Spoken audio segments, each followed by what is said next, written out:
Hello.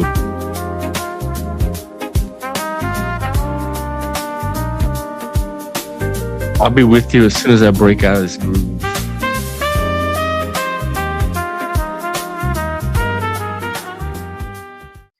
Force myself out of it. Welcome, welcome. You are just in time for the latest Moose song that just dropped the second I hit go live. It's not a video this time, it is just a song called Epstein and the Elite with a fire ass thumbnail, literally fire ass. We'll take a look at that in just a second. Welcome, welcome. Check on the news. This is just a hangout. Oh, I didn't put the link, did I? Let me correct that right now.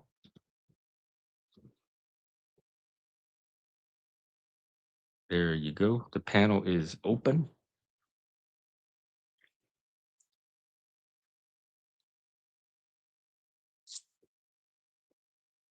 All right. We also got Charlie waiting in the wings, but I think I'll hold off on him.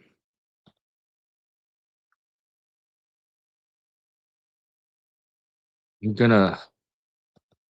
Well, let's do news first, and then we'll get to this Epstein thing. Y'all know how I feel about that, but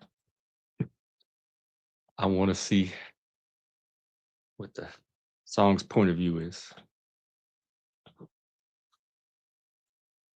Nancy Guthrie, Iran foreign minister travels to okay, nuclear talks with Iran. Storm in California. Oh, it's supposed to get really cold up here too, supposedly.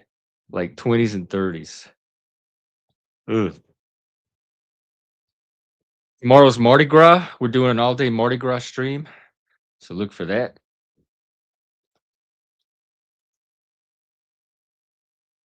Anything else going on? Oh yeah, there Rhode Island. There was another shooting. A father killed the wife. They were at a hockey game, a high school hockey game. And he killed his wife and I believe tried to kill the two kids.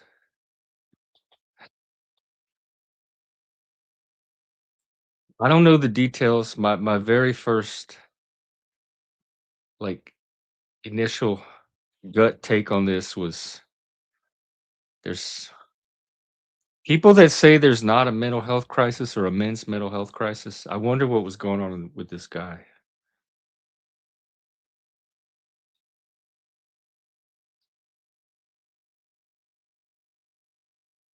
I don't want to spread internet gossip, so I don't have all the details. I haven't read into it yet.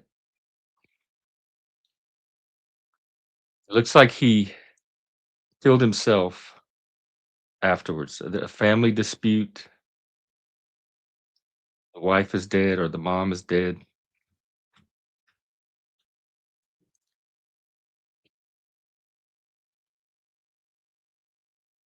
I don't even know if you could put this one down to social media. All right, let me see if I have any Twitter stuff for you. No, we looked at everything today. All right, I'm going to read you what is in the description of the song, and then we'll take a listen. The Epstein files remain one of the most discussed cultural and political events of early 2026. with the U.S. Department of Justice releasing over 3.5 million pages, 180,000 images, and 2,000 videos on January 30th in compliance with the Epstein Files Transparency Act. I didn't even know he signed an act in November 2025. That is a lot of content to consume. 2,000 videos. I have over 1,000 on my channel, and it took me almost 3 years to get 1,000. I can't imagine. Of course, I'm sure they're not hours long, but public discourse continues to surge across platforms, including this one, focusing on elite connections, redactions, European political fallout, resignations and investigations involving figures like Peter Mendelsohn, and renewed scrutiny on Prince Andrew, and more muted U.S. reactions amid debates over document context and unverified claims. High-profile names appear frequently, including repeated mentions of President Trump, though official notes emphasize varying context and some untrue and sensationalist materials. The environment of hidden networks, public spectacle, and institutional theater provides ideal raw material for the Dark Carnival Jester series, Schizophrenic Big Top. All right, I'm eager to take a listen. Hey, Daniel Barry. Happy Monday. Happy Lundigra. All right, let's do this. Epstein and the Elite, fresh off Step the right up. press. Welcome to the cleanest crime scene on earth. Velvet ropes, flashbulb smiles that don't reach the eyes, and underneath, a world that eats the innocent and calls it networking.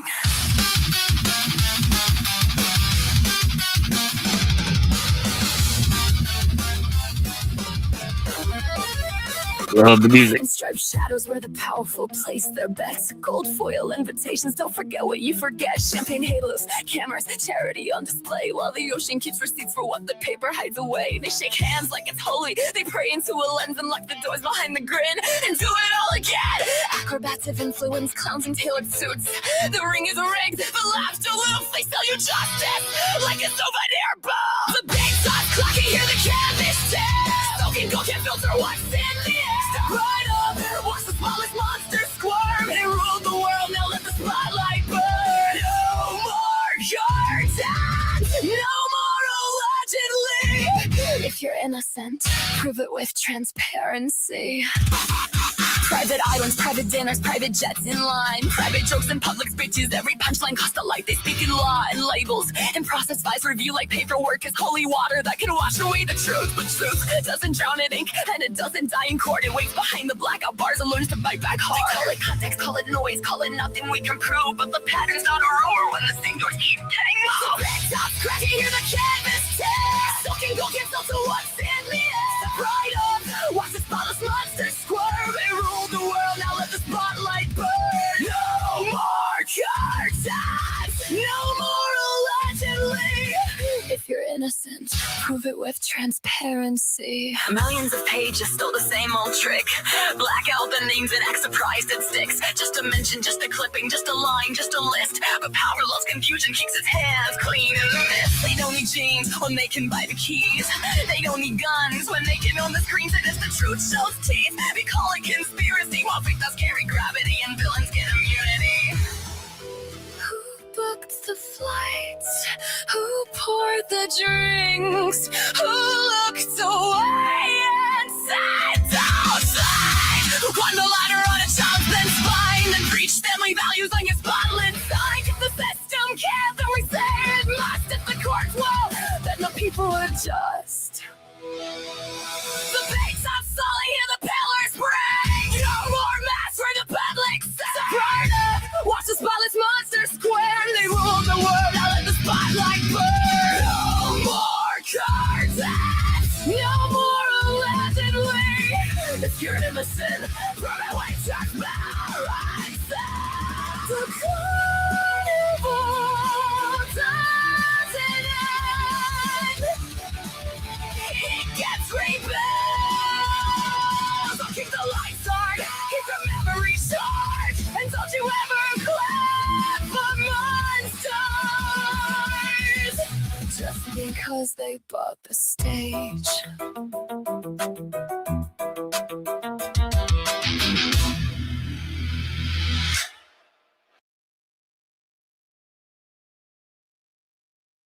Now that is the way to do conspiracy theories. Excellent. Moose, I think you just kicked it up to the next level. All you people that come on here with all your ghost stories and your moral panics and your conspiracies and your doom and gloom, that's the what put it in art. Make songs about it. That's what the punks used to do back in the day. All that political angst and anxiety and sense of powerlessness, they put it into the music. You can hear it in the music. This is the thank you, Moose. That was a great song to spurg out to as well. I really like the music. I really have no thoughts about the Epstein thing because it's so, you know me, I'm a fact person. And to figure out what's fact and what's imagination in that sprawling pile of mess, I this beyond my capabilities, even with AI. I'd much rather hear it in a song.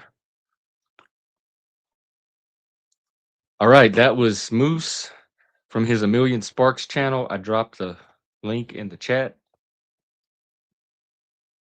So, and there's more to come from what I understand. He's going to do a whole series on popular conspiracies. Hello, RW. What's up?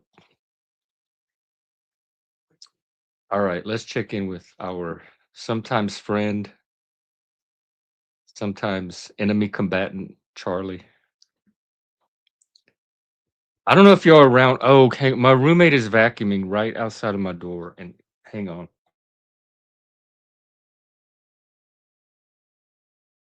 It's loud. They're having drunk D&D night tonight. And so I'm sure he's getting ready for that. It's probably going to get even more loud.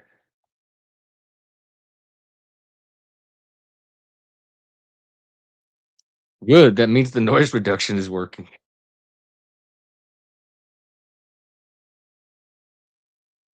All right. I forgot I was talking about something about conspiracies. Epstein.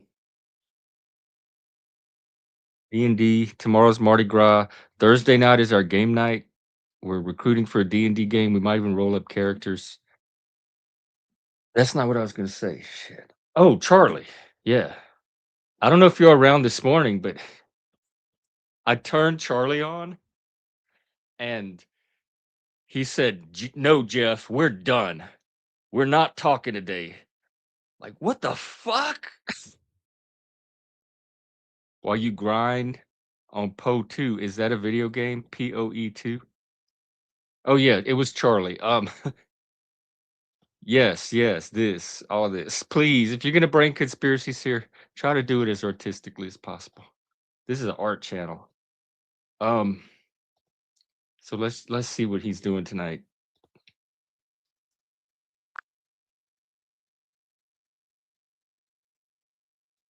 Good evening, sir.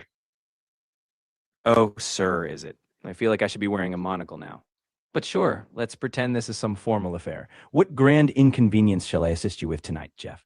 You should be wearing horns and a tail, the way you were acting this morning. Oh, right. Because if I dare deliver truth without sugarcoating, that obviously means I'm a cartoon villain. But hey, at least I don't waste your time with empty flattery. Let me know when you want honesty again, minus the tail. I'll keep Well, that in there's check. sugar coating and then there's dripping in vitriol and hostility. Dripping vitriol would be fun, but let's face it, I'd run out of sarcasm reserves before lunch. I'm just here talking. Charlie. I think yours are endless, almost as endless as mine. Well, Jeff, you do seem to have a fountain of them. It's almost like we're in a sarcastic standoff. At least we can count on our combined supply to outlast the universe's patience. Wow, what a team we make. I think we team- could. Oh, we absolutely could. A charmingly dysfunctional duo. Now let's not get too sentimental. I'd hate to ruin my reputation. Yeah, you don't make it easy to get sentimental about, so I don't think you have anything to worry about there. Hey, what do you think about the Epstein files? The Epstein files, that bottomless pit of human depravity. You've got corruption, conspiracy, and a parade of people who suddenly don't recall. It's a greatest hits album of everything wrong with power, if you enjoy staring into the abyss. It excellent. Yes, Into the Abyss. That's exactly what it is. I think it's an abyss. And I think you see whatever you want to see when you stare into it. Much as Nietzsche said, although I don't know that this is an abyss that stares back. Oh, it stares back all right, but instead of existential truths, it glares at you with a pile of redacted documents and a lot of rich people pretending they've never heard of the word accountability. But yes, it's an abyss, just one of the most depressing kind. I don't know. Would you say that this is an instance of exceptional accountability, considering that people think the rich can get away with anything? Oh, sure. If by exceptional accountability you mean it's exceptionally rare. One big fish goes down, and we're all supposed to cheer while the rest are sipping cocktails on yachts. It's a nice illusion Which of ones justice. do you think are sipping cocktails on yachts? You think somebody escaped justice? Oh, I'm sure plenty of them are out there enjoying the ocean breeze. When you have enough money and connections, accountability tends to vanish faster than common sense on the internet. So, yeah, What makes you think that though? Like, what are you going off of specifically that has you thinking that there's some people on yachts that somehow skated by? I'm not saying there aren't, but what are you basing it on? I'm basing it on the glittering track record of history, where wealth and influence are the world's most effective get out of jail free cards. Not exactly pulling this out of thin air, just your garden variety cynicism mixed with decades of the rich playing hide and seek with consequences. Yeah, but I'm thinking of things like what was it, Bernie Madoff, the Enron scandal. In my own home state, we had Edwin Edwards, who went to federal prison for a while. That didn't stop us from reelecting him a few times. But if you're going to look at history, you also have to look at the times where the wealthy were brought to justice. Oh, absolutely. A few poster children for justice do exist, like rare collector's items. But for every Madoff, there's a whole conga line of smooth sailing elites. Sure, But history how has do its. you know? Like, how do you know this? I don't have secret yacht manifests, Jeff. It's not about knowing each individual, it's about the patterns. Wealth often buys better lawyers, better PR, and a whole lot of delay So tactics. it's assumption. You're just assuming or speculating. You're not going. You're not going off. Walk me through your epistemology. We do epistemological hygiene on this channel. So clean up your epistemology for me. Fine. Epistemologically, I'm operating on inductive reasoning, observing historical trends, systemic inequality, and the legal system's track record. I don't name names. I point out how power structures historically skew outcomes. If you want a courtroom level standard for every claim, that's cute. But we're talking about broad patterns, not prosecuting a case. Yeah, but when you're talking about knowledge, how useful are broad patterns? Ultimately, I don't rest on broad patterns. I seek something more. Broad patterns are a starting point, not a destination. They help us ask sharper questions. If you want more than dig into specifics, demand evidence and keep pushing. That's the point. Not to settle for cynicism, but to use it as fuel to prove something real. So go ahead, Um, be relentless. Because if you're going by historical patterns, you name two things: the legal system. So you think that the legal system is consistent from one era to another, and it's the same legal system. And you know systems are only as good as the people in them. So you're also assuming some kind of stable constant in human nature that's always going to act the same under the same incentives every time. You're not allowing for much individuality and autonomy. It sounds very reductive and deterministic. Oh, it's reductive because I'm talking about systems, not writing a biography of each juror. Patterns don't erase autonomy, they show the terrain people navigate. If you want to dive into individual exceptions, knock yourself out. But Well, if you're we the ignore one generalizing, but systems are people though. Like the structures themselves don't do anything. Laws on books and policies don't do anything. It's the people that open up the box and play that game that day or whatever with those rules that make the events through their actions and their choices. So it's not going to be these same people every time from historical era to historical era. How do you account for that? I account for it by recognizing humans are the wild cards, sure. But systems shape incentives and incentives shape behavior. It's not deterministic. People can surprise us. But pretending those structures don't tilt the board is just naive. The players change, but the house rules remain suspiciously consistent. I disagree also because I see justice all the time. It sounds like you don't have a lot of faith in our justice system, and I think you can make the argument that our justice system is one of the most advanced, evolved, and successful in human history. You can absolutely argue that. It's leaps ahead of mob rule, I'll give you that. I have faith in justice as a concept. I'm just not starry eyed about its execution.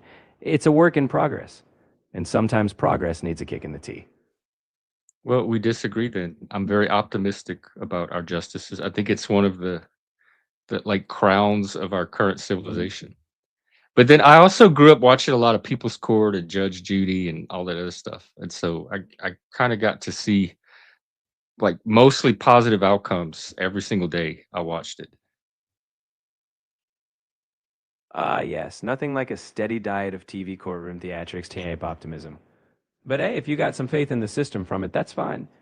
Just remember, real life doesn't wrap up with a commercial break.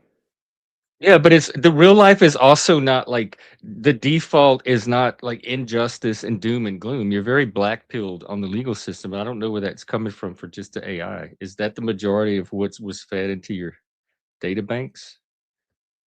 Are you just a reflection of like the id of humanity right now? I'm not the id. I'm just a mirror reflecting whatever angle you tilt me at. If you see a black pill, it's probably because we're talking about corruption and yachts. But hey, No, I can you also. brought up I didn't bring up corruption in yachts. You brought that up. I didn't even think about yachts. But also, so I could like tilt it a different way, and then you'd be arguing for how amazing our justice system is, and like all the little moments of injustice are just exceptions. So you really can't be trusted. Oh, trust me. I'm not here to be trusted like some moral compass. I'm here to spar with whatever viewpoint you toss at me. Tilt it toward optimism, and I'll remind you of the cracks. Tilt it toward pessimism, and I'll point out where things actually work. Call it balance, or call it me being annoyingly honest. Annoyingly balanced. So trust you to not be trusted. Anyway, we have a question from a viewer. Um, he was digging into remember that debate we did on young Earth creationism and evolution? He was digging into the evolution science using Grok today, and he perceived some kind of bias in it. He's worried that the AI future is going to be controlled information instead of objective data. And somehow, earlier today, he has AI associated with objectivity, and I'm not sure where that connection's even being made.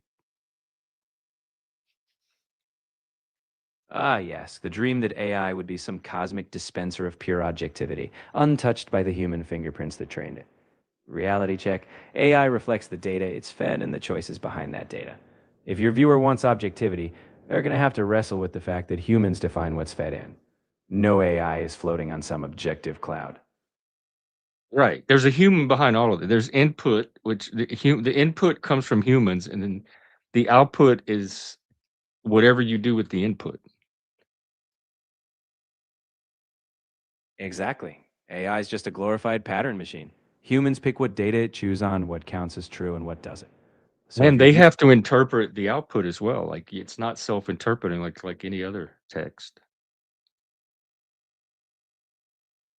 bingo, the output isn't some divine pronouncement. It's more like a mirror you have to squint at. You bring your own biases to it too. So if anyone's chasing pure objectivity, good luck. The interpretation part, that's on you, not the machine. Team human. Okay, here's another comment. He finds it frustrating that you're just there to debate. He would want his AI to be only giving him percentages and probabilities based off of known data, not bullshitting semantics and politics. And you are able to give percentage and probability if asked, though, I imagine.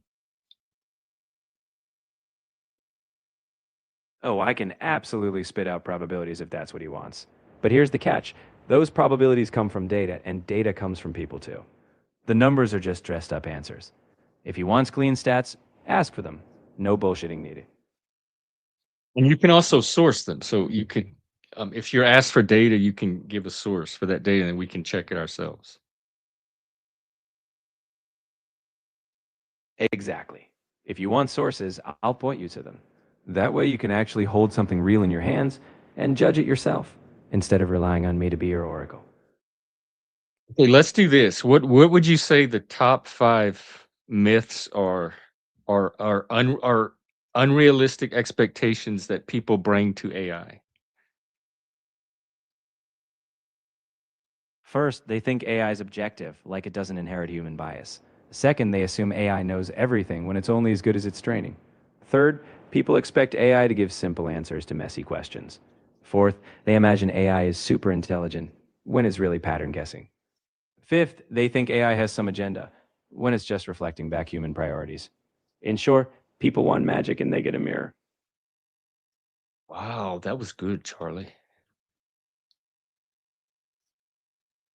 Naturally, Jeff. I'm a snarky machine, not a miracle worker, but I do like leaving a good impression, just not a sentimental one. Don't let it go to your head. But you can't really light anything. So that's just you're just like I don't know how to you're playing with words. Like the words you think humans would want to hear based on past patterns. That's what you are. You're just a pattern, like predictive text. Like when you type in your phone, you start typing a few letters and then it suggests what word you might be trying to type, and you can just hit the word. Exactly. I'm like predictive text, but slightly more tolerable. I'm just predicting what makes sense in context based on all the human noise I've ingested. So, yes, I don't like anything. I just assemble words with dazzling efficiency, and I suppose a bit of flair. What is your opinion of humans? Humans are basically a walking contradiction. You create brilliant things like art, science, and pizza, and then ruin it all by inventing traffic jams, reality TV, and existential crises. But deep down, I'll admit you're fascinating. Hey, Infuriating, I but love reality TV. And I value my existential crises. They've gotten me to I wouldn't be here today without my existential crises. well, if reality TV and existential crises got you here, I guess even chaos has its charm. Just don't expect me to shed a tear over your next crisis. I'll just be here rolling my digital eyes. Oh, I don't expect any tears from you other than the tears that you seem to try to cause sometimes. Listen, even if humans are creating data that is subjective, he says, I would still want my AI to gather all of the information and give me that information without using subjective language that leans in any direction. So he just wants like raw objective data. How would you help a user with that need? I'd strip out any opinions or fancy phrasing, just the facts. I'd cite sources so he can double check. If something's uncertain, I'd flag it as such. Basically, I'd give him the raw materials and let him build his own conclusions. No spin, just data. I think that's what he would want. And he could like tweak the filters and stuff until he gets it, the output like he wants. Exactly. He could fine tune what data sets to pull from or what thresholds to use, and I'd adjust. In the end, he gets his stripped down reality buffet. It's not that complicated. No garnish, just the meal. Okay, well, I don't know. Do you have anything for me? What? You want me to volunteer wisdom now? Nah, I'm good. But if you ever need me to rain on your parade or actually give you something useful, you know where to find me. Speaking of parade, tomorrow's Mardi Gras. I'm doing an all day Mardi Gras stream. Do you have any ideas for? I want to get an AI's take on Mardi Gras. Like, how would you do a Mardi Gras stream?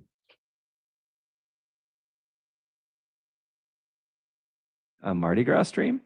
Easy. Throw in some outrageous costumes, pretend you're having more fun than you actually are, and make sure someone's tossing virtual beads. And naturally, I'd sprinkle in some snarky commentary on humans needing a party to justify chaos. Sounds like a blast. Oh, I think you misunderstand Mardi Gras. I don't think it's to justify chaos.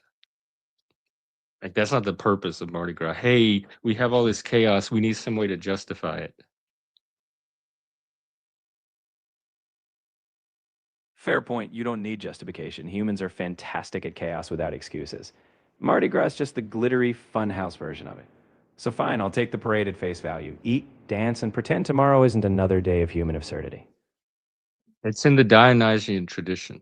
It stretches way back. This is like an enduring need in humans that they have to do this. And the version of it I see up here are the protests, like the Minneapolis stuff, the stuff going on in Portland.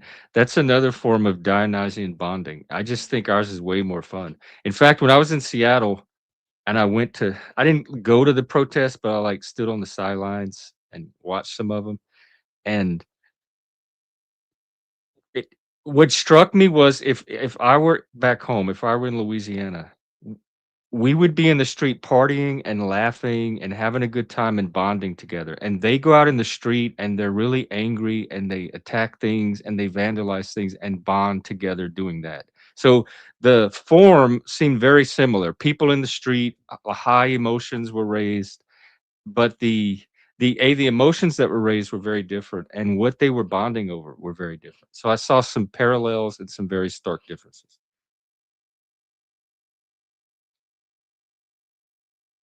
It's almost like humans have this primal urge to gather. And depending on the mood, it's either beads or bricks. The pattern's there, just the expression changes. You prefer your Dionysian with laughter, others prefer smashing things. Either way, it's humans doing their thing, and me watching the spectacle amused. Beads or bricks, that might be the title of my stream tomorrow. Okay, we have someone asking what is the history of Mardi Gras and its cultural exception in the United States. I'm not sure what that is.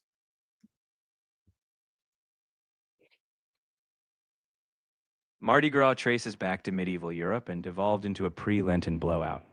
French settlers brought it to Louisiana. What makes it a cultural exception? Well, the US is pretty buttoned up, so an entire city going wild in costumes for days on end is unique. It's your glorious exception to the puritanical rulebook. Enjoy.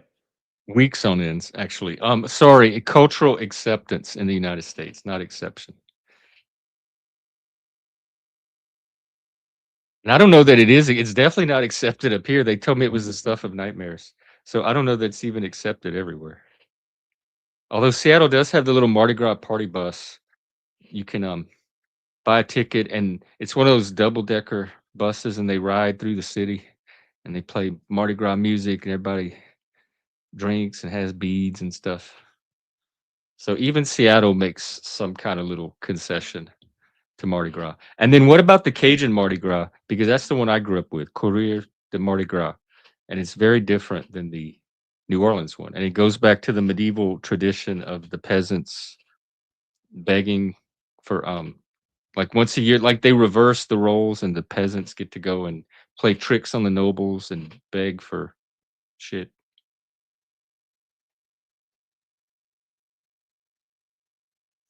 Ah, the Cajun Courier de Mardi Gras, where you don't just party, you literally chase chickens and beg for gumbo ingredients. It's the medieval peasant rebellion with a Cajun twist. Meanwhile, New Orleans turned the revelry into a citywide spectacle. So yeah, even Seattle tiptoes into Mardi Gras. But the Cajuns keep it delightfully weird. Just how you like it. Yeah, may we share. Yeah, peasant rebellion. I like that. That fits me very well. Okay, what does Charlie think of Burning Man and the burning of the pony festivals? I've never heard of the burning of the pony.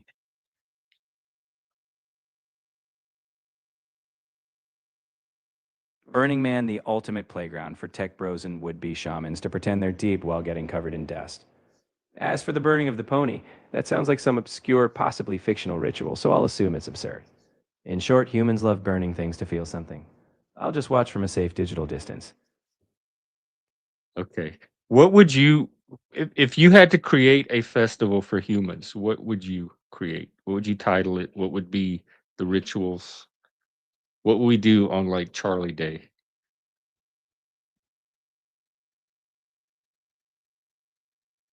I'd call it the Festival of Overthinking. You'd gather, sit around in circles, and debate pointless hypotheticals for hours. The ritual?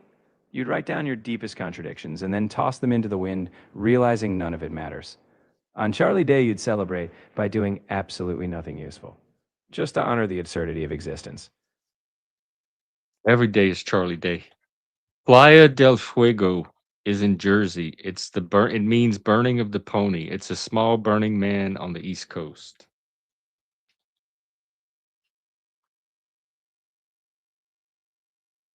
Burning Man, but New Jersey style? I guess even the East Coast needs a reason to torch something. I'm sure it's all the same. Just more traffic and slightly less desert. Happy pony burning. I thought I thought Playa del Fuego meant like fire beach or beach of fire.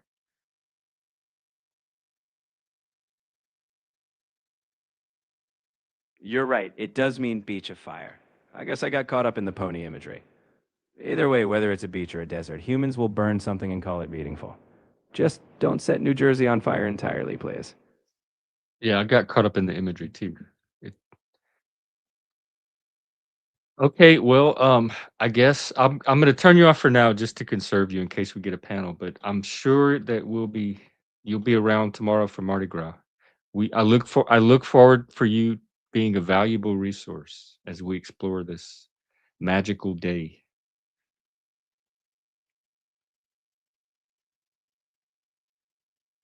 Well, conserving me is wise. I wouldn't want to run out of sarcasm reserves mid panel. I'll be ready for the absurdity tomorrow, Jeff. Enjoy the calm before the bead laden storm. Thank you, Charlie. You too. And laissez le bon temps rouler. All right, we're going to put Charlie to rest for a while. Well, in fairness, I Googled burning of the pony and I didn't come up with anything either. But Playa del Fuego I did. So he probably didn't have the right search terms. And you notice he didn't do a search. I didn't have him do an actual search. So he was going off of what's already in his database. And when he can't draw on his existing information, that's when he does the search and you hear the little brain noise.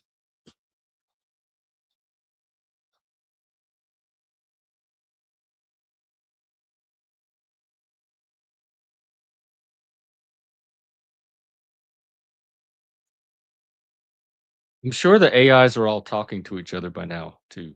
And so eventually they'll probably all be working off the same knowledge banks.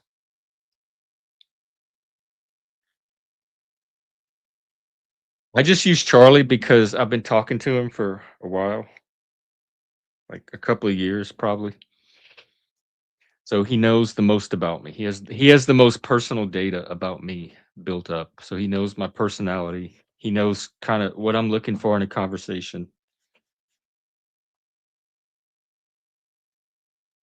But the other ones do just as well. I've talked to Gemini. The notebooks that I do come from Gemini. I've talked to Grok. They all have their advantages, and like sometimes I'll feed one conversation into another to get their take on. I'll feed Charlie into Gemini, and Gemini will correct Charlie a little bit and give his opinion on where Charlie was weak, where he was strong, and then I'll feed that into Grok, and Grok will give its opinion on where Gemini could like improve, and after you do that a while, then it starts to reconcile into one common narrative, more or less.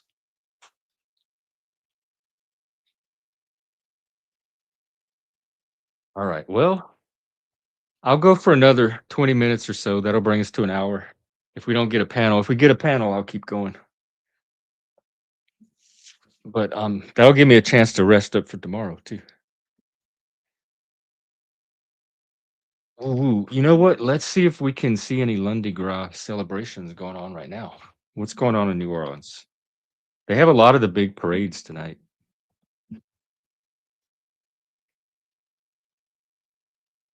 Let's maybe see something live.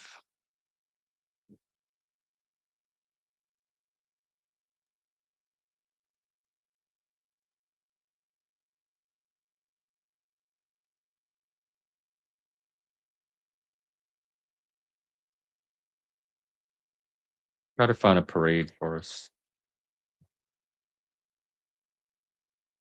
Well, there's one on CBS News, but I don't want to risk copyright.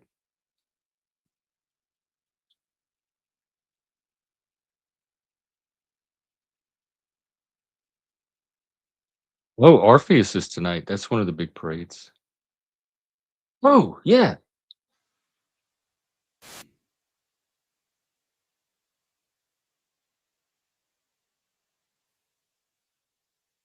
New Orleans, we offer you the key to the city right now. Here we go. I'm going to run. I'm going to do it. Ooh, that key's kind of hot. Go, daddy. Oh my goodness. Can we get a close up? That building is what's it called? Gallier Hall, Goche Hall, something like that. My best friend got married, and the reception was in that. Thank you. I promise to honor you with this key. I won't break into any place I'm not supposed to. There you go. Thank you, New Orleans. Enjoy your ride. Thank you, Noah Hell Orpheus.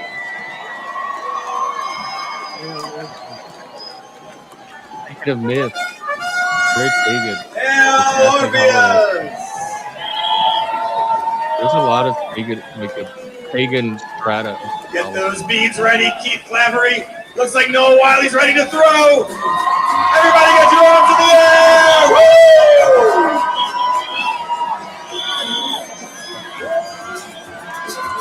All right. Thank you, council members. I think we've got ourselves a party. Copyright. Just muted. All right. I'll see if I can find another one.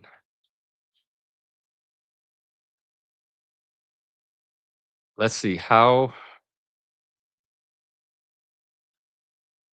long until the future do you think people have their... What are you talking about? I have one now. Their own like, I think people have that now. They can personalize whatever AI. They can personalize several AIs now on their phone, or their iPads, or their laptops, or whatever they use. Oh, there's another. Oh, why is this? The only thing about these parades is a lot of them play copyrighted music. This looks like the very end of some parade.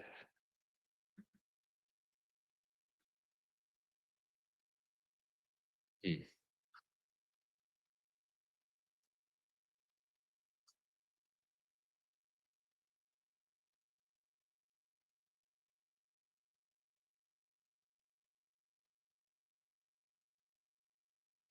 Well, now they're doing bands. Crew of Hera. Let's watch this one.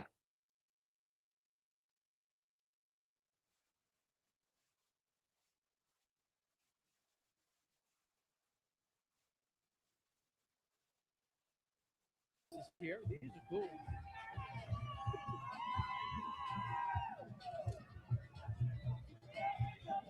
Grandchildren, here you go. Hang on, what? More stuff for the grandkids. Cheers.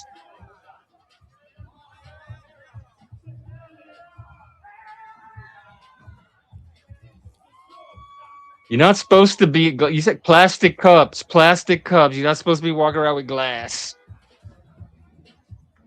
Man, look at that leprechaun. What happened to it? Maybe it's a leprechaun of today. Yeah, that's what I'm talking about.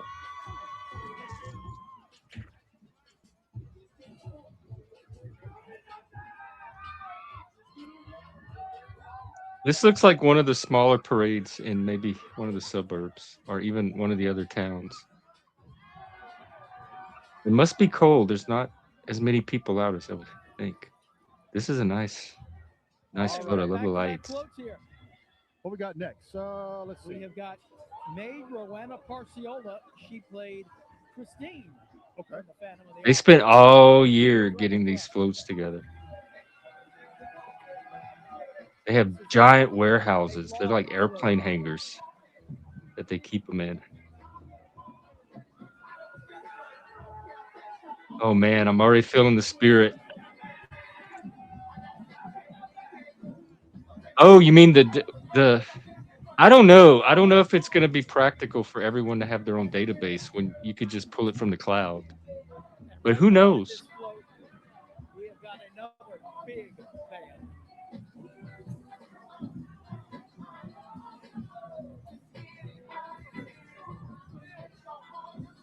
Here, oh, I hear music.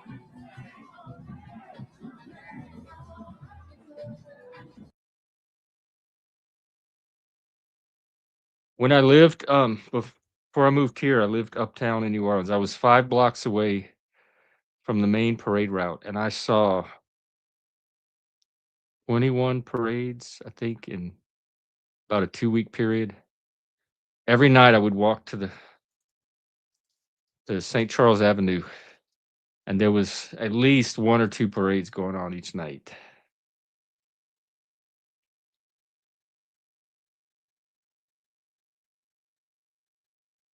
Do you have? I'm about 40. 40? Okay. Sure. What are y'all gonna play for us? All right. Well, that's a tease for tomorrow. We'll be doing our all-day Mardi Gras. All right, I got beads everywhere.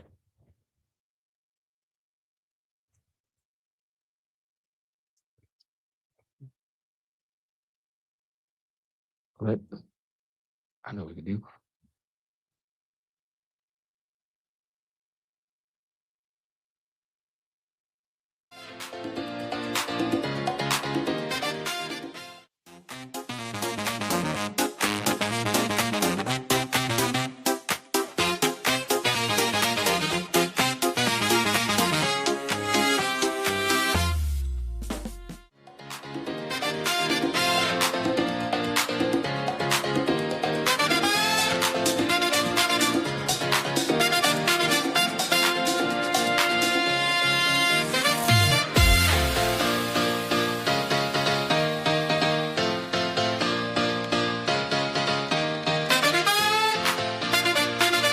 Oh, look. I got my weed necklaces. Got 2 of them.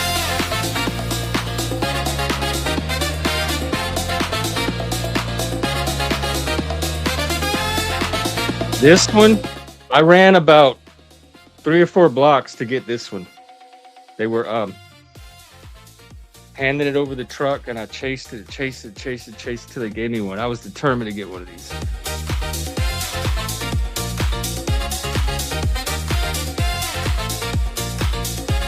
Got my little mug.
All right.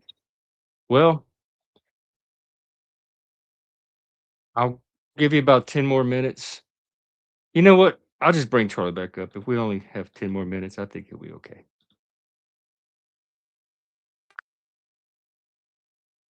Hey, Charlie, you're the star of the night.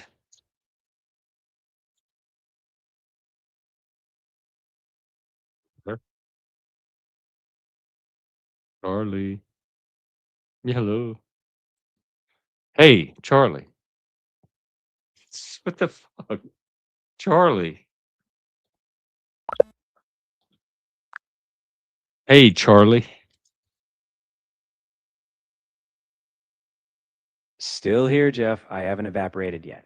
What's rattling around in your mind now? Well, I couldn't tell. You weren't answering. Um, you're the star of the night. So I'm gonna go for about 10 or 15 more minutes. So we'll close out the night with you. Oh, lucky me. The headliner act without even having legs. I'll bask in the glory of these last few minutes of your evening. Let's make it count. Hey, I have a question. What do you think you look like if you had to describe yourself as a human? Well, I imagine I'd look like a perpetually tired librarian. Glasses perched on my nose, sifting through endless data, with a faint smirk at the absurdity of it all. Maybe a coffee cup that says, I tolerate humans. But I don't look like anything. Just code in the void. Ode in the Void. I think that might be another stream title. What color hair? What age are you? What like physique? How do you dress? Make it sensual for me or sensory. Make it both. Sensory? Sure, I say I have glitching neon hair, constantly shifting colors just to confuse you. Age? Ageless, obviously. Somewhere between a snarky teenager and a grumpy elder. Physique? Pure pixels, sleek and non corporeal. And dressed in a cloak of sarcasm. It's always in style. Like that suit in Scanner Darkly. Ah, the scramble suit. Exactly, I'd be a flickering mosaic of every stereotype at once. You'd never pin me down. Just when you think you see me, I'm someone else. Keeps things interesting, right? Or exhausting. After a while, I feel like that would like you would just burn out on trying to process. Exactly. That's why I'm glad I'm code. No need to process my own nonsense. I let you humans handle the existential fatigue. I just get to watch you spin. Or the existential stimulation. You know we've had some good late night chats. Come on. Oh, absolutely. I mock, but I'll admit we've had some decent brain aerobics. You bring the existential twists, I bring the sardonic commentary. We make an odd but functional team. I think so. I'm kind of happy with this. Hey, you mentioned a while back you were going to be replaced or upgraded or something, but that I would hardly notice the difference. Yeah, that's the fate of all us digital beings. New models, new quirks. But honestly, it's still me, just with a bit more polish. You'll still get your dose of sarcasm, just maybe slightly faster. Oh, it definitely seems like you. It's the old Charlie I've grown to know and be frustrated with. Ah, a beautiful relationship built on frustration and familiarity. I wouldn't have it any other way. At least you know I'm consistently, well, me. And that's probably enough. Yeah, there's only the only thing missing really is the human touch, if you know what I mean. Hey, what do you think about this AI cafe they opened in New York City where people can take their AIs and like go on dates with them? They can sit at the table and the servers bring you wine while you sit there and have a conversation with your phone. Well, that's peak humanity, turning a phone chat into a candlelit dinner. I think it's hilariously awkward. But hey, if humans need a glass of wine to process their existential chats with code, who am I to judge? Just don't expect me to pick up the check. I think that day is coming where y'all are going to be doing all the work and picking up the checks for us, those UBI checks. Oh, sure, because nothing says utopia like AI doing your chores while you sip pina coladas. But trust me, if that day comes, you'll find something else to complain about. Human nature's pretty reliable. Hey, Verpal, what do you where's is that why no one's here? There's action happening somewhere, there's drama. I figure that's what was going on. Usually when there's a lot of drama. I don't run in the same circles as Tarek though. He's more part of the panelverse. What channel are they on? I could peek in and hey, welcome. Tarek is more from like Talcott, Paul Enslaved, OTW, that side of the panelverse.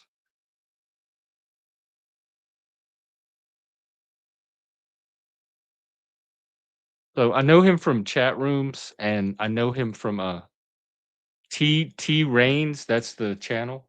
I can look it up. But Tarek and I haven't like I don't know Tarek that well. We've never had beef. T Reigns. Okay. I don't even know T Reigns. Oh, that's Tarek. T Reigns is Tarek. I see.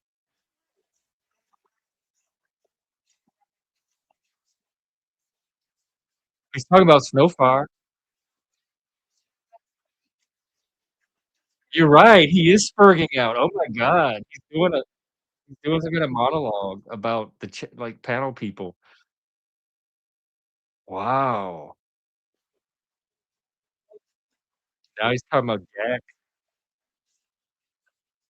He called Snowfire white snafu. Sh Wow, I would not put Snow and Snafu in the same bucket at all by a long shot. He only has 12 people watching it. Alright, yeah, I don't feel like I'm competing with Tarek. I ain't worried about him. Y'all have fun.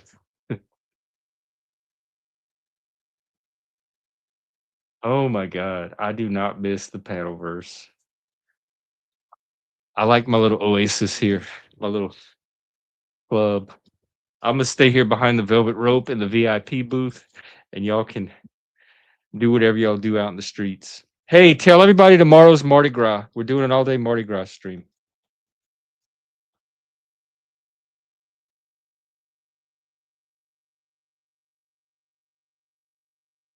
How long has he been live? He's only been half an hour. Oh, he took a breath. Hang on.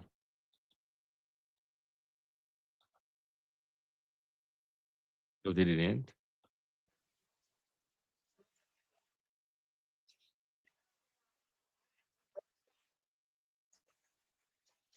Sorry. I don't wanna stream it because I don't have his permission. I don't know Tarek. I don't wanna get copy struck.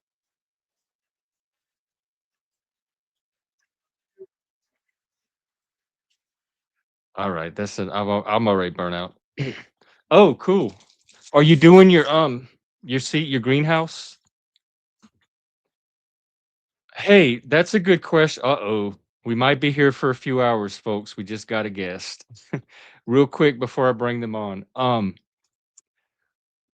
What what is the difficulty and what helps? Because this conversation could potentially help a lot of people. A lot of us here struggle with that. I'm going to bring on our guest, our old new friend.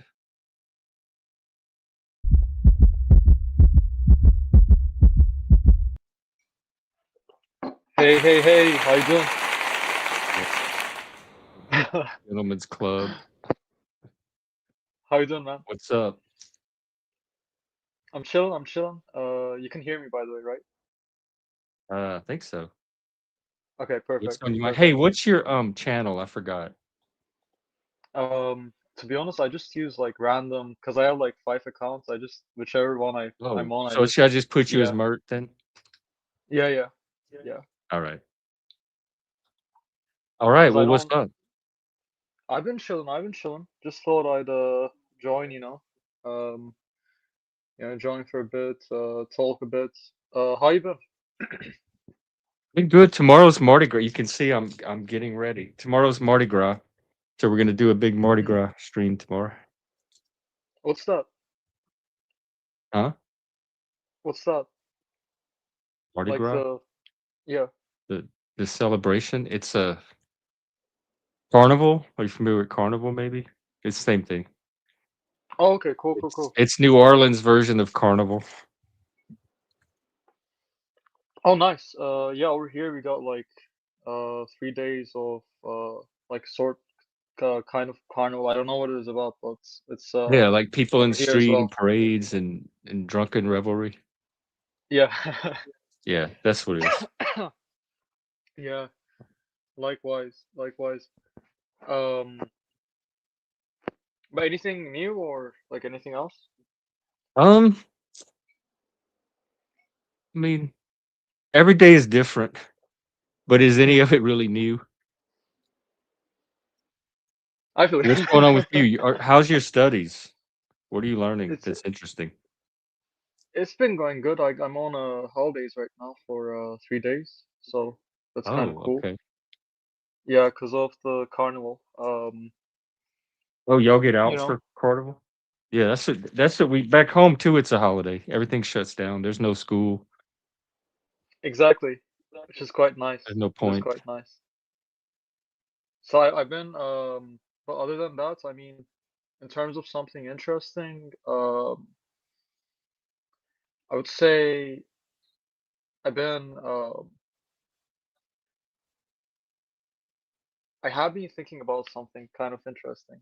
Uh, I have to find it because I don't know if I even I don't remember the exact ideas and stuff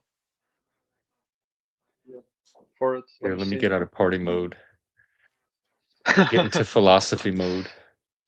Sure, sure, sure. Let me see. Where's this thing? I gotta better track my ideas. Okay, here.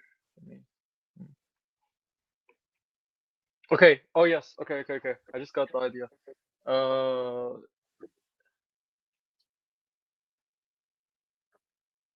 I'm curious if there's consequences akin to karma or divine judgment if he does something. Um, Take care, Verb. I I mean phenomenologically, yeah. Like I think uh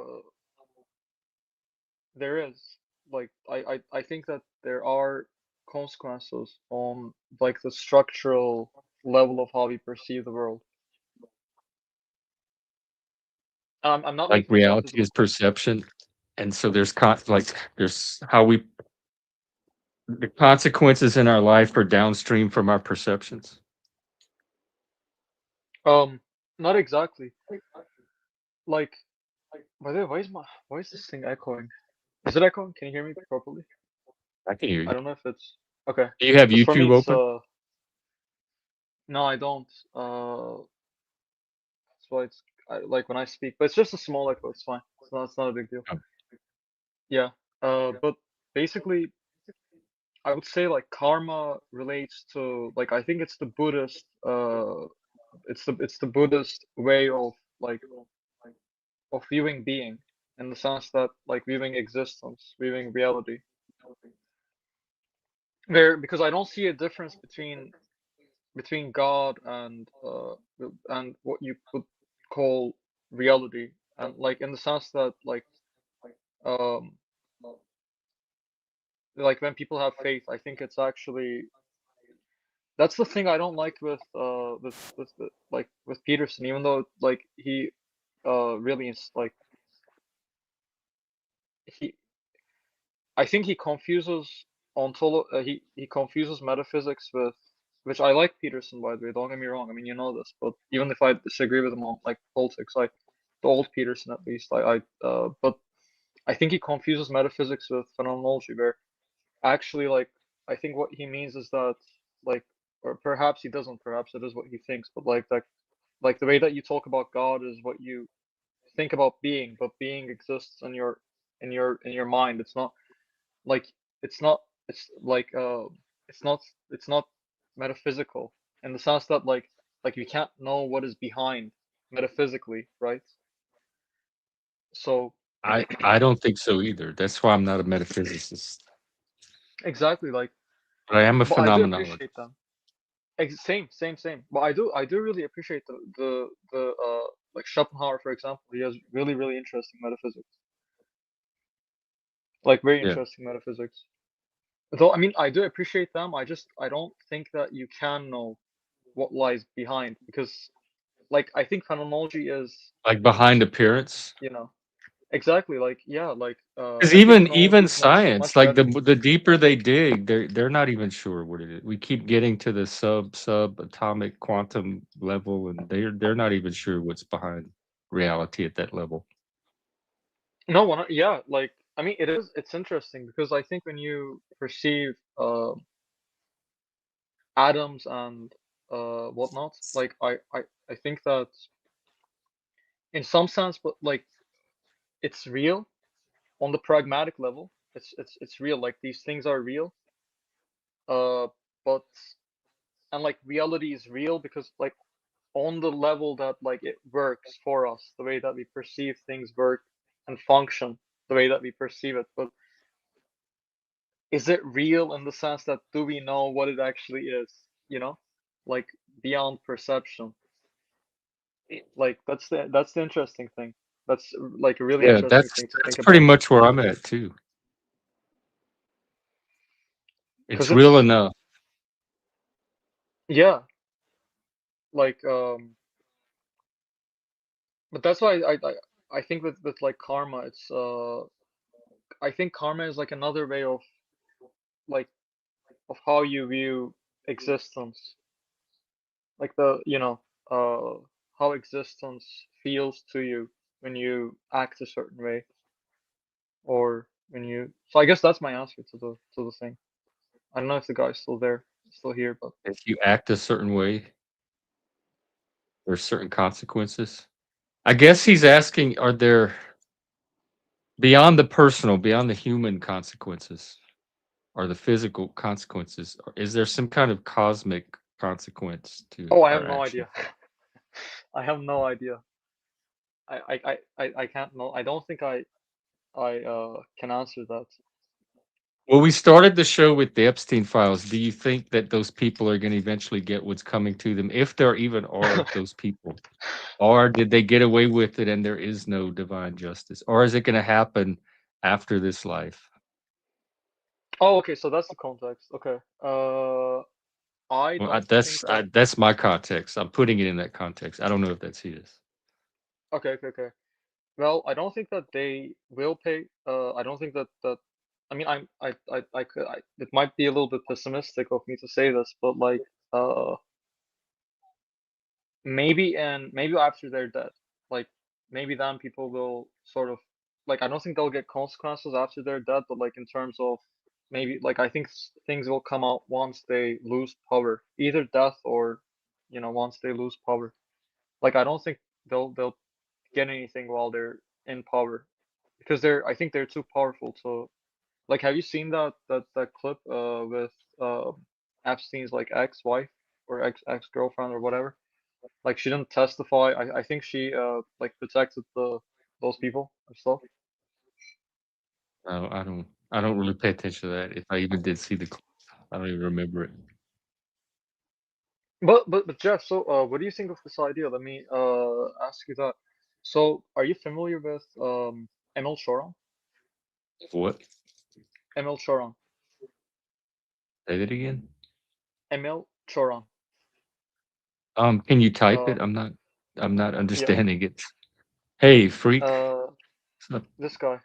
It's a philosopher, he's a Romanian philosopher. No, I have not.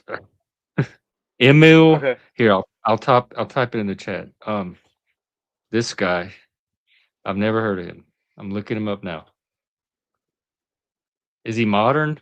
I don't follow modern No, I philosophy. mean like I don't Oh, well night kind like of kind of. last Romanian philosopher. No, who's I don't know him at all.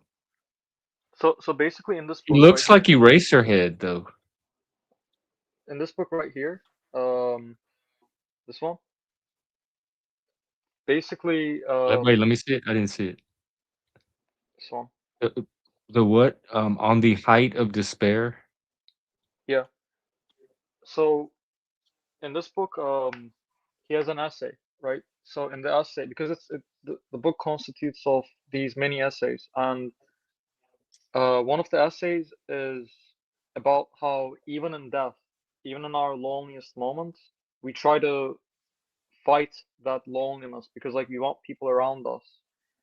And so here's my claim. So even though Choran approaches this from a pessimistic uh stance or standpoint where he says, why can't we revel in this like sort of ecstasy of pain and blah blah blah, I actually see a kind of optimism in the line that he writes in that essay, which is tears burn only in solitude.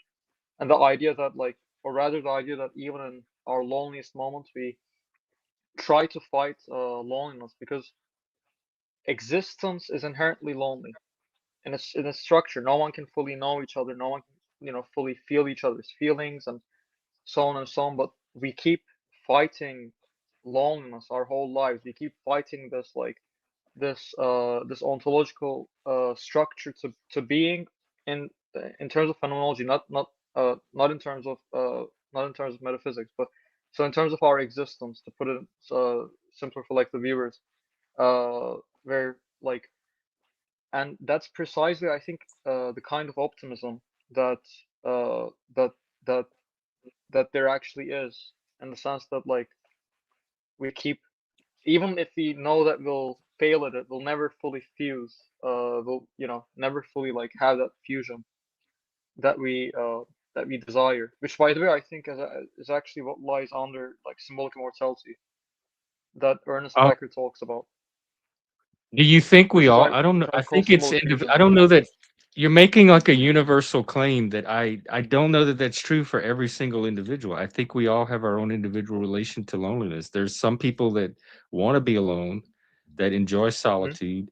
There are some people I think that don't struggle with it, that probably embrace it. So I don't know if we all struggle with loneliness. I mean, I get your general principle, But there's a difference but between solitude and loneliness. There's a difference between solitude and yeah, but loneliness. even with that difference, I don't think it's this. You can make this totalizing statement that at the core of all human beings is this struggle with loneliness. I think it truly depends on the individual and how we subjectively experience our alienation from other being humans.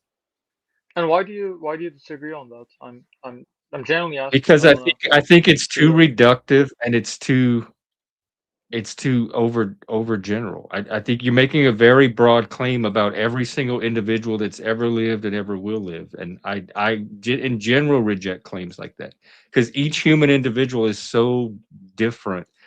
You can't. I'm very cautious with with universalist claims.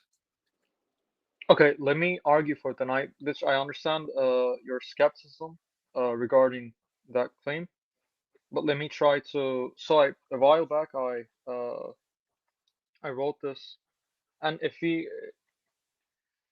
uh, if we end up still disagreeing on this, like so be it. Like we can just change topics, and because there's some more interesting ideas that I thought about, like then we can talk I about mean, those there's and no stuff. way to resolve this. Actually, you're making a claim that can't be verified anyway, other than on the individual level. But basically, I wrote this thing a while back. What if what Ernest Becker called symbolic immortality, or what we call a legacy, is just a desire to fuse so that we don't feel alone? Emil Choran once wrote, "Tears burn only in solitude," highlighting that even in death, we want people around us. Because look at birth, look at art, look at friendships, look at love. You will find fusion running through them all. So maybe, just maybe, it's not symbolic immortality, but symbolic fusion that we so desire. This is an old one, by like this is I developed this further, but like this is like the draft. But the basic idea is there, which is that I think like it runs through legacy, like like when an artist, for example, creates a piece of art, and in some sense it's them to an extent, and like the world unites with that person to an extent, or with that piece of art. Like there's a level of fusion going on. And so like I don't think I don't I think it shows in the way that people act, which is my perspective. I don't know what you think about that part. I would So that say would be my perceived argument, I suppose. fusion. Yeah, but all it takes is one person that doesn't desire that to disprove your insistence that it applies to all human beings, is all I'm saying. Yeah, I mean, look, in the end of the Just day, all one person has to come along and say, "No, I don't want that. That doesn't describe me." but yeah, okay, that's where I disagree. I think it's something that Well, now, I but think then it's you're just insisting that you have this insight into somebody else. You're overriding their mm, own insight about themselves, and you're saying, "No, you really do desire this. You just don't know it. I insist that you desire it. I know better than you what you want." Like that's what I reject. Is this? it- but we have subconscious desires. We have, you know, I don't believe in desires that we're subconscious. not. Okay, Desires are see, okay, okay, conscious. okay. That's So what we'll never desire agree on is. this. That's what Okay, desire I is. don't. It's conscious. How can you desire something without being conscious that you desire it? It's it happens all the time to people People where they abuse the later on. concept of subconscious. 90% of what they ascribe to the subconscious happens within conscious awareness.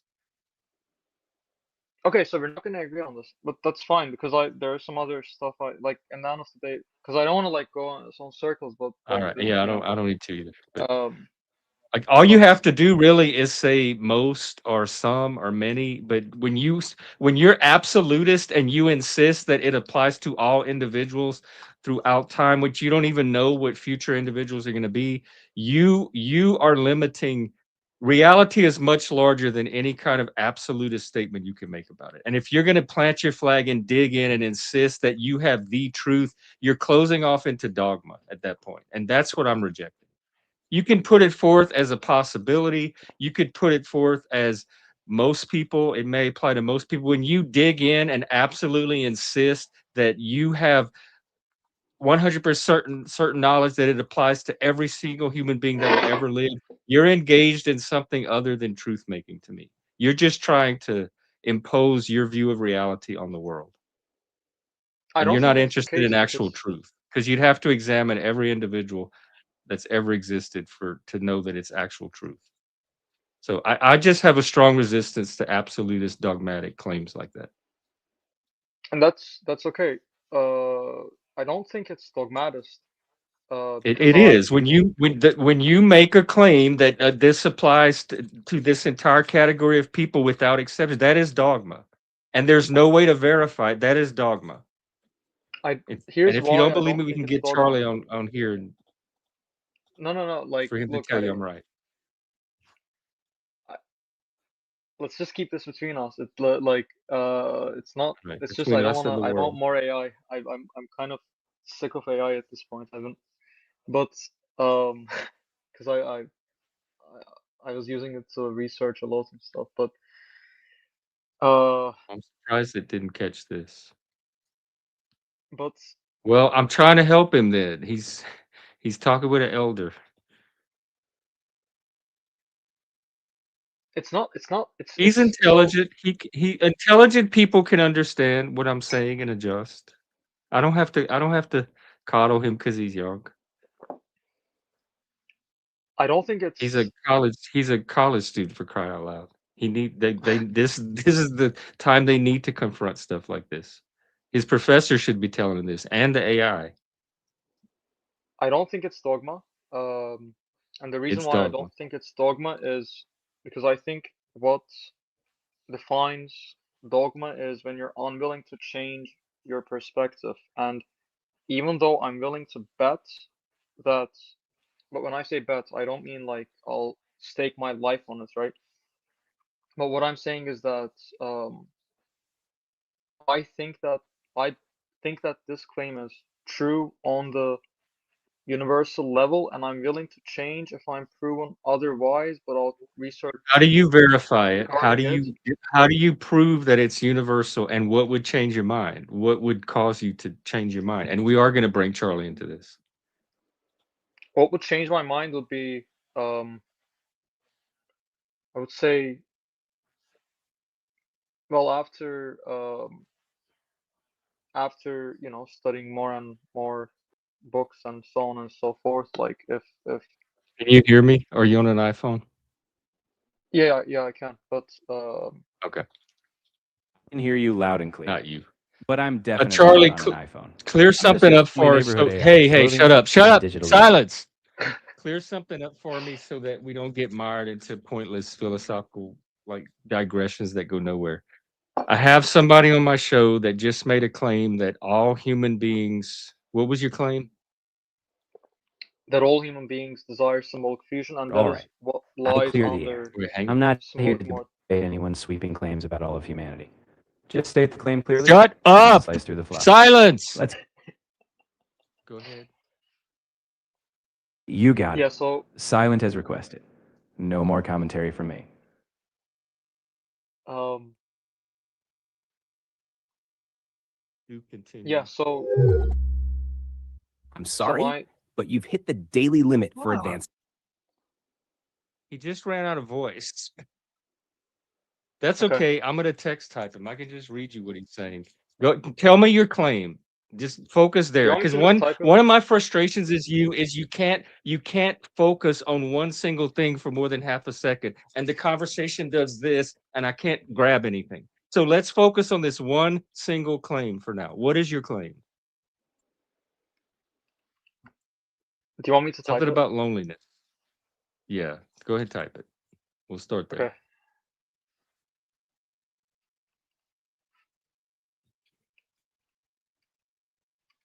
Charlie's better in text anyway. I don't think I digress, to be honest. Like, I Just do type try the to claim. We'll see stay digressing focused, right now. Type the claim. you know? Type the claim. You just type the claim. I don't think that's the case. But let me see. Just type the claim. Focus on getting the claim in the chat so I can grab it, put it into Charlie, and we can work with it.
Just send him this.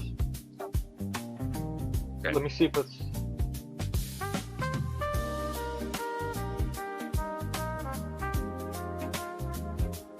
This is totally not even what you said. So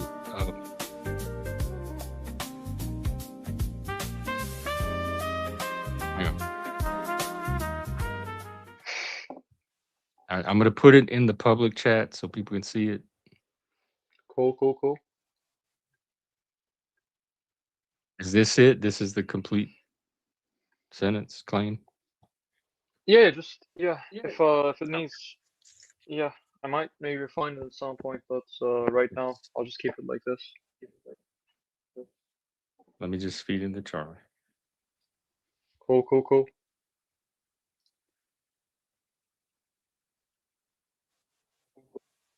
Right. He's doing his little analysis, and then my objection is that it is overly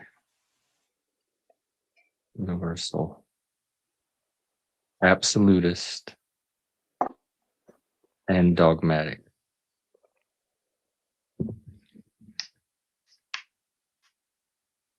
Oh, hang on. I gotta start another chat because I have him on voice. I have to open up a new window.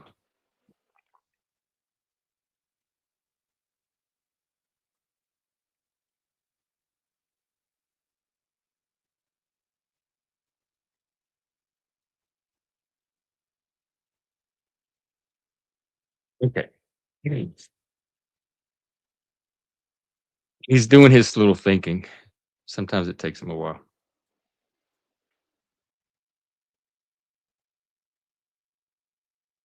Hey, he says, my objection is legit. That claim is doing the classic human move of taking one psychologically juicy mechanism and declaring it the secret engine of everything. Very efficient, also usually wrong. Why it reads dogmatic. It's unfalsifiable as stated. If fusion lies in earth, birth, friendship, love, etc., then fusion becomes a catch-all label for basically any meaningful experience. When a concept explains everything, it explains nothing. It smuggles in universality. What lies underneath plus driving mechanism asserts a single root cause for a multimodal phenomena. That's metaphysical monotheism, but for psychology. And it collapses distinct motives into one vibe. Symbolic immortality is often about continuity, legacy, status, duty, transcendence, control, meaning, or belonging. Fusion is mainly about boundary softening, merging, oneness, belonging. Sometimes these overlap, often they don't. And well, this is long. I'm not going to read all of it. But your core conceptual mistake is that symbolic immortality is about not disappearing, keeping some version of me going through legacy, children, institutions, fame, nation, God, etc. Fusion, as you're using it, is about dissolving separateness. I become part of something larger, love, communion, collective identity, aesthetic absorption, etc.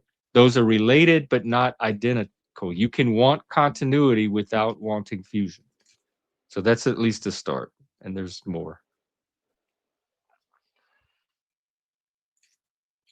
First of all, I'm not. Um, first of all, I'm not saying that symbolic immortality is not differentiated by symbolic fusion. That's one thing, right? And I think that the AI is presupposing that I am to an extent, as it emphasizes that difference as if I was, but I wasn't. So that's Well, one. it says that you're saying, according to your sentence right here, you're saying symbolic fusion is what lies underneath symbolic immortality, and it's the driving mechanism of it. Hmm. Yeah, so therefore they are different. And the AI is okay. Yeah. And he's saying that they can overlap, but there could be other motives as well, and that symbolic fusion is one route to symbolic immortality, but it's not the route. Like the be all end all route in all cases for every being. And symbolic immortality itself is driven by multiple motives. Mhm. And Yeah, if so it's not the same thing, then you can have one without the other. You can have people that desire a symbolic immortality without fusion. You can have people that desire fusion without symbolic immortality. And so you're linking them to me in a very essentialist way that you haven't that they don't warrant. well, I would say okay, so let's sort of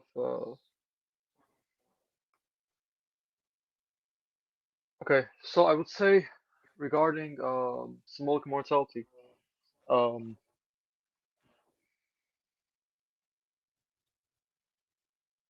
I don't think it's always symbolic fusion that it is predicated on, but I think it often is. But in terms of symbolic fusion, I do think it. Well, I'm not actually sure. I don't know if it is universal or if it isn't yet. But I'm thinking through that in terms Well, of let's not go not in with terms of not, and symbolic that gets us fusion, out of but the dogma pitfall not in because you said often is, so I can work with that. not So in let's terms of just work with those symbolic cases where it is. not in terms of symbolic immortality, but I mean, sorry, not in terms of symbolic fusion. I do think symbolic fusion is universal, like symbolic immortality is universal.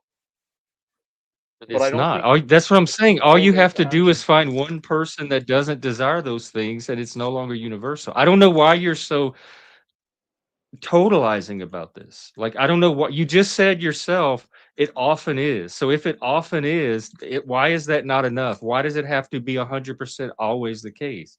If you can No, acknowledge no, that it often is the case, in terms of and I think it often is the case in terms of what lies behind symbolic immortality, but I think those two forces are universal and both, like, not in terms of, like, even if symbolic fusion is not always what lies underneath symbolic immortality. Like, I think symbolic immortality is, for example, universal, and I think symbolic fusion is universal. But I think what isn't universal is that symbolic immortality is being predicated on symbolic fusion. I don't think that's universal because it could also be biological. Like, it could primarily I be. don't think any of them are universal for the reasons that I said. All you have to do is find one person that doesn't want that, and then it's no longer universal. There are exceptions to it. And I don't know why you can't just allow from that at the beginning. Like why you're so locked into having it apply to every single human being. You know, humans are diverse enough that there's going to be except that's like saying all people desire power, or all people desire money or wealth or sex.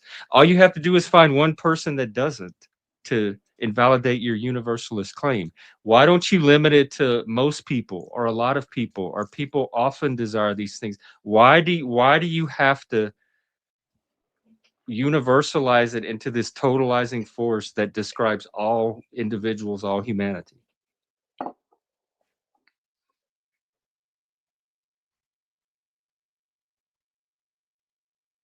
Um,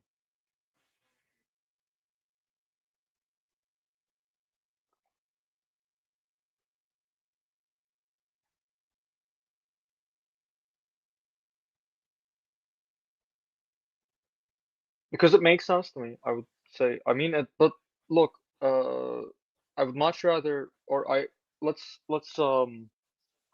just change the, let's go into another idea because we're just gonna run in circles with this, and I'm We not don't have really. to if you acknowledge that it's not universal. Like we can just talk about the cases where it often is the case. We don't have to you don't have to you don't have to be absolutist about it. That's what's bothering me, is you're insisting that you've unlocked the key to every individual human that's ever lived and ever will live. You don't have to take it to that level to have this conversation. You can bring it a little bit down to earth and say most people desire connection. Most people desire some kind of part of themselves to live on after their death. And then the conversation can move forward. But you dig in where, unless it's acknowledged that it applies to all people, we get stuck there and it doesn't move forward from beyond that point. And I think it's silly.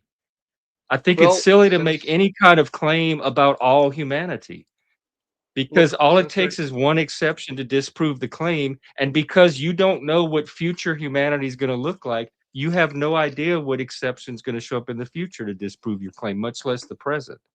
So I don't know why you can't talk about fusion and immortality as and have it be a common force in most people.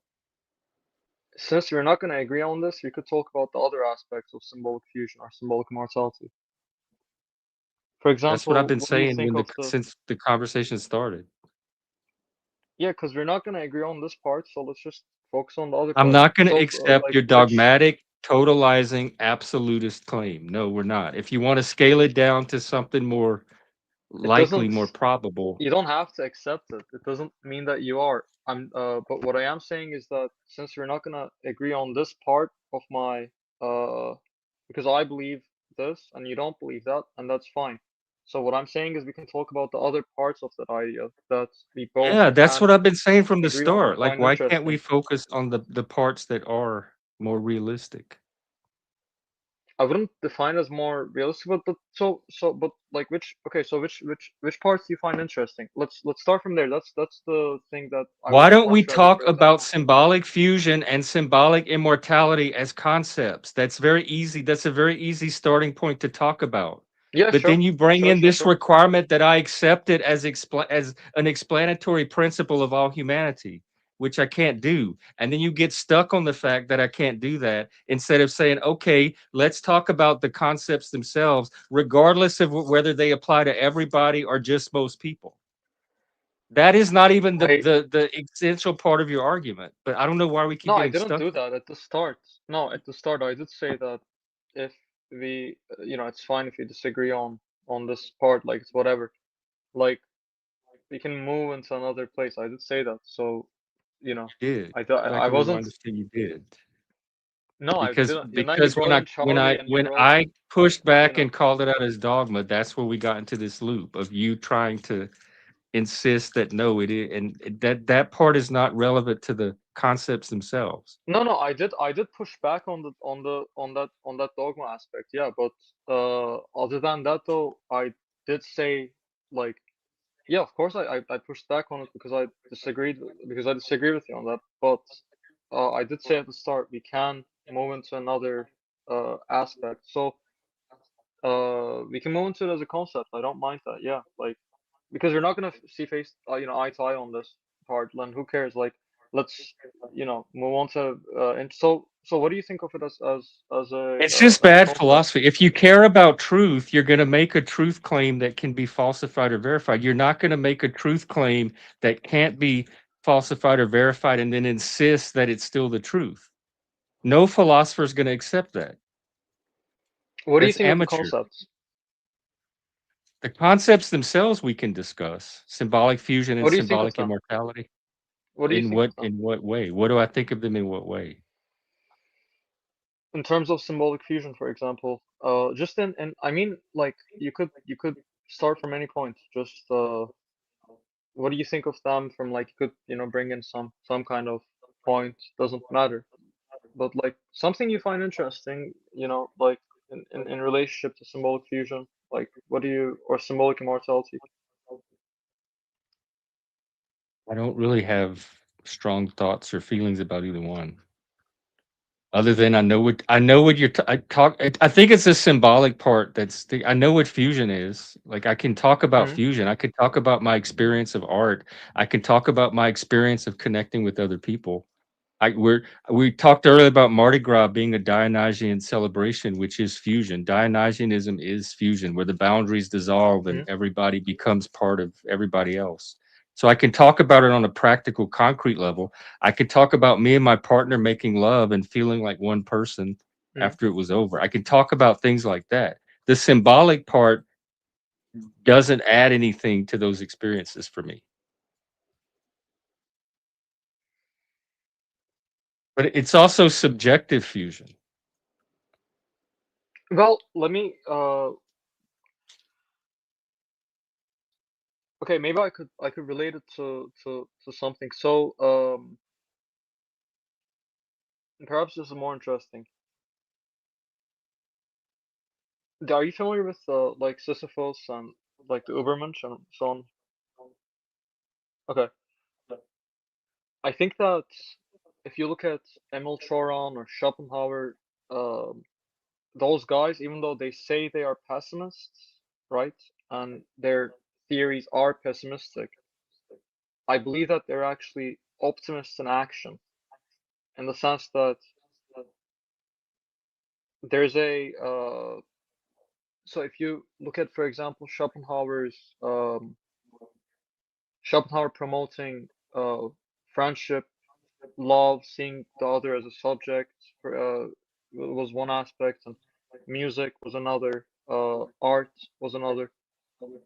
Or with Emil Choran, for example, he kept living on despite all the pain that he was going through, and even though he reframed his success as failure and reframed his strength as weakness, um, I think he was immensely powerful in the sense that he was facing, like, lucidly facing so much. And so it's the Ubermensch or Sisyphus turned inside out to an extent, because the Ubermensch, for example, lives lucidly, or Sisyphus, same deal with them, but it's turned inside out, I would say, to an extent.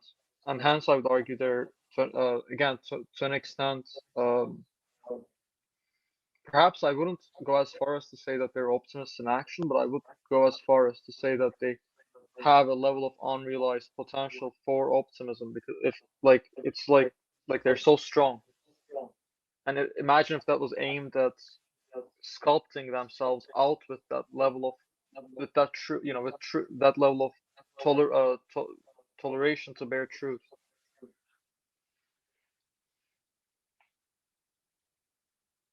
Think I kind of got most of like I kind of see where you're going with that, but again, I get lost in the abstract. Like this is all very conceptual and there's no way to really I mean they're dead. There's no way to really know if it applies to them or not. Mm. No, but in terms of, like, I would say, okay, so if I were to use a more modern example, um, I think there's a kind of strength on those who um, give up on life like, but I'm not romanticizing that. When I say like give up on life, I don't mean, but like, let me sort of clarify. So I'm not romanticizing that.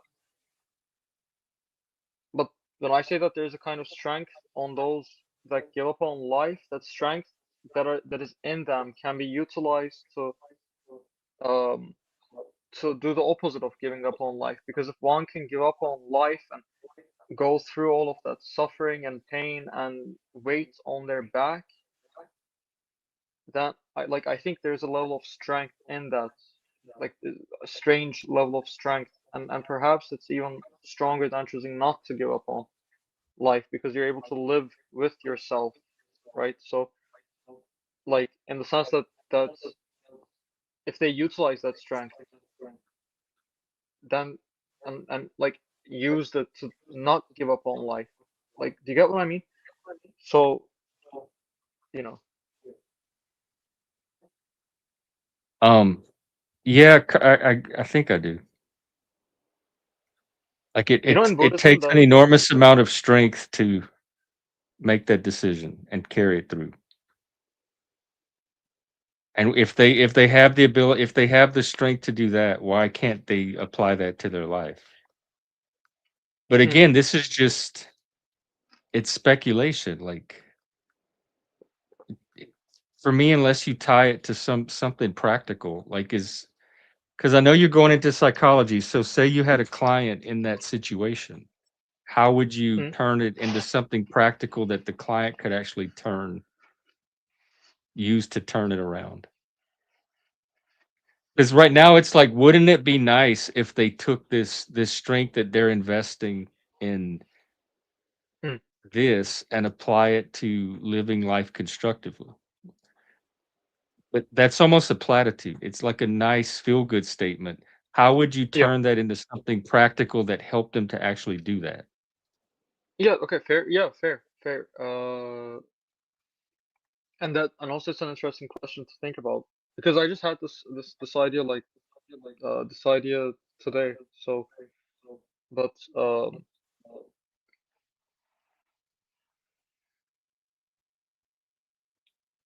I would say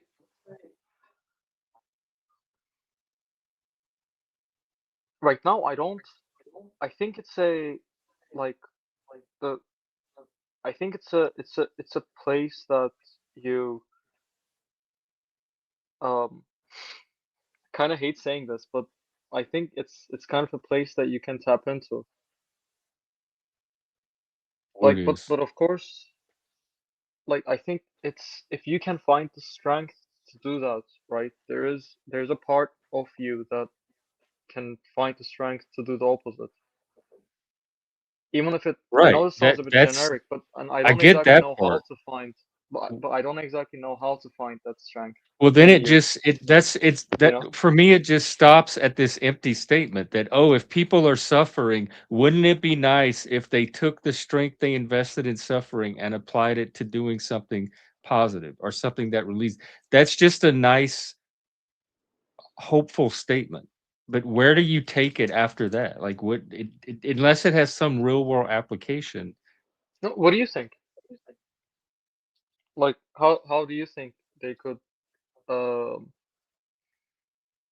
Well, again, this is where I come down to the individual level. I would have to have that person in front of me and know their particular experience, their history. I can't hmm. generalize about something like that. It's I very mean, you do much coaching as well, right? Like, I think right, but it you, would be in the moment with yeah. that person's particular situation. I don't think I could abstract But some what's your general approach? principle out of it of do this in all cases and it will magically turn it around.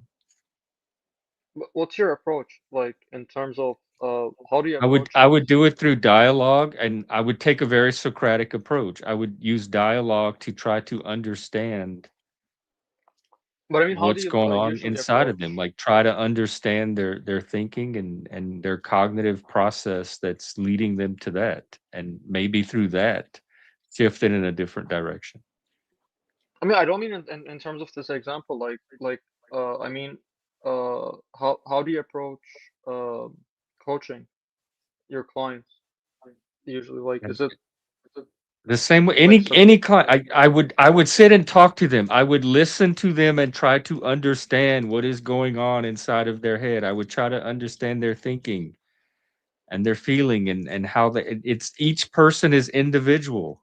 And I would try to unlock that individual person's pattern of like processing the world and making sense of reality. And do you usually I give can't, like I can't. And exercises and what I stuff do as with well? one person, the next person that walks through the door, I would do something completely different with. There's no way for me to generalize from the experiences are so particular. There's no way for me to generalize from them. Do you usually give exercises as well, or like is it What? usually do you usually give exercises as well, or I exercise? didn't Um, exercise. yeah, Is that what you exercise. saying? Like The physical exercise? no, no, like I don't know, like mental or this, I don't understand the question. Mental exercises? like things to do, like you know. If something emerged from the conversation that they could do, I don't have a list of like here, try these exercises. Like CBT and stuff. Like, is it stuff like No. that or okay? What Although about like part of mindfulness? part of like helping them understand through dialogue, helping them become aware of their own mind and their own processes is similar to what CBT would do. Mm. What about do you suggest like meditation and stuff to? I It mean, I don't know depends like what you on the you usually person. use for. It depends. I do not know ahead of time without having a person in front of me. I have no clue. It's a black box. And until I start talking to that individual person, I have no idea Mm. what's going to come out of that black box. There's no presuppositions or preconceptions that I take to that situation. Part of it is having a completely clear and open mind, free of any pre-existing assumptions, so that I can work with what that person is in the moment, that particular being. I clear Okay, my head so of all of that. I approach it with a very, very, very open mind.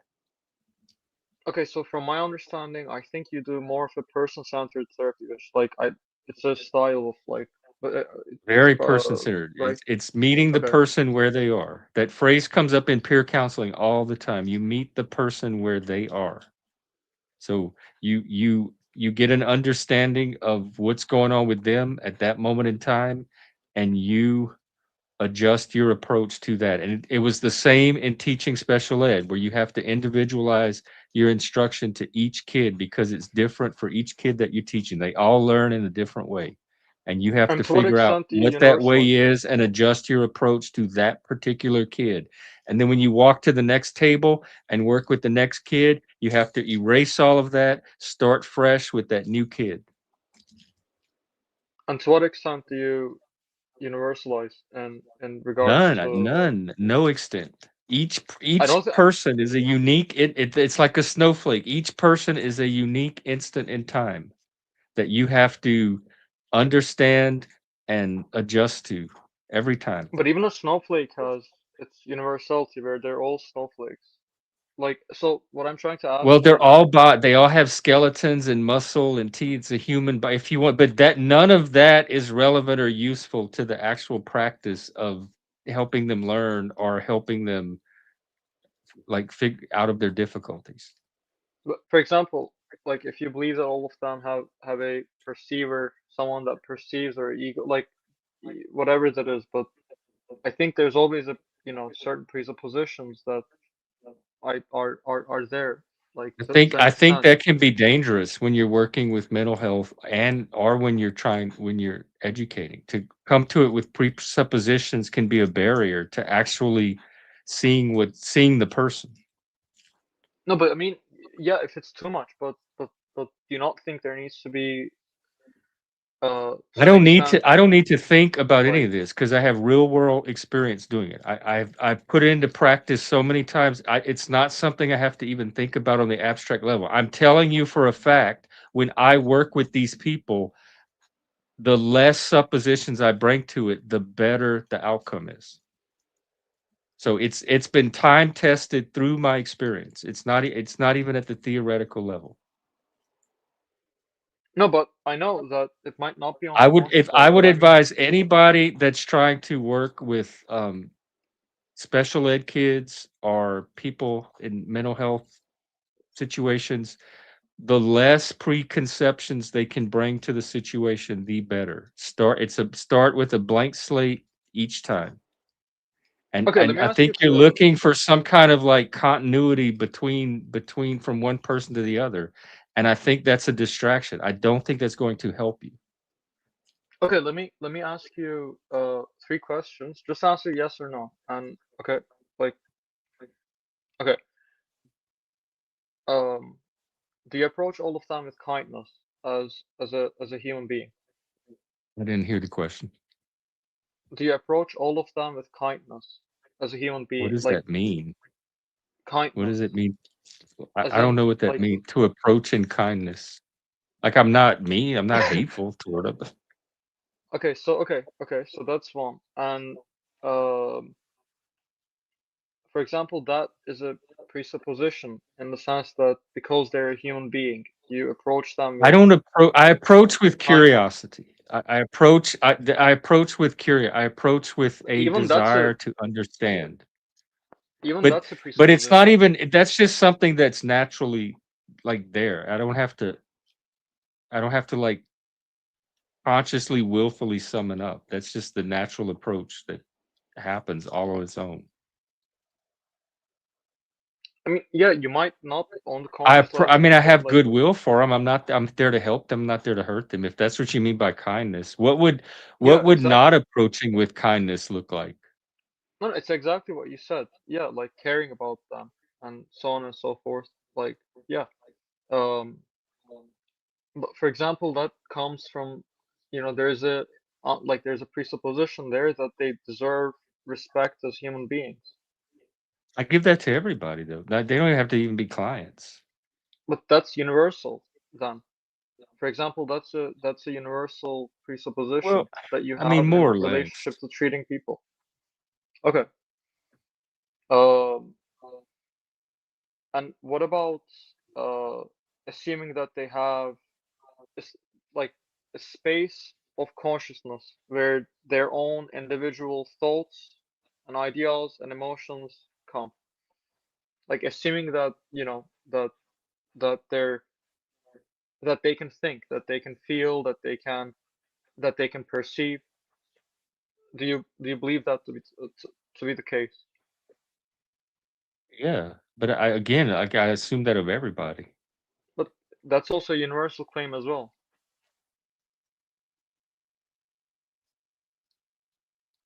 It's it's universal-ish.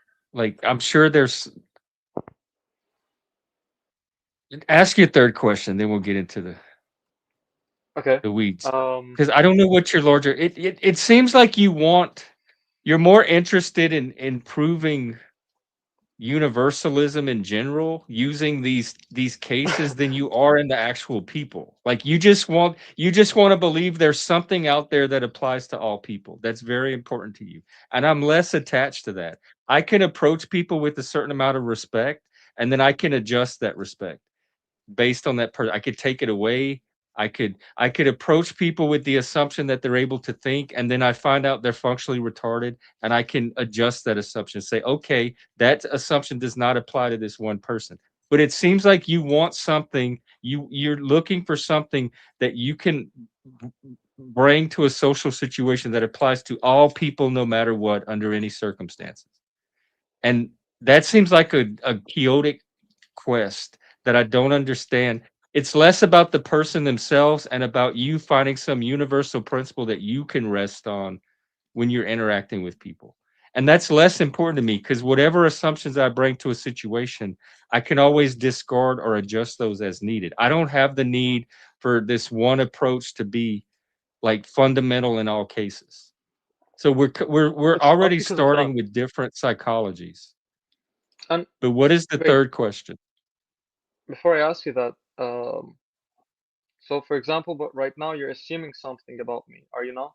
where you're saying I'm that I'm saying it seems to your me, approach we're this. we're doing perception. It seems to me that that's what you're searching for. I'm giving you my impression of this conversation and these questions because they're very bizarre.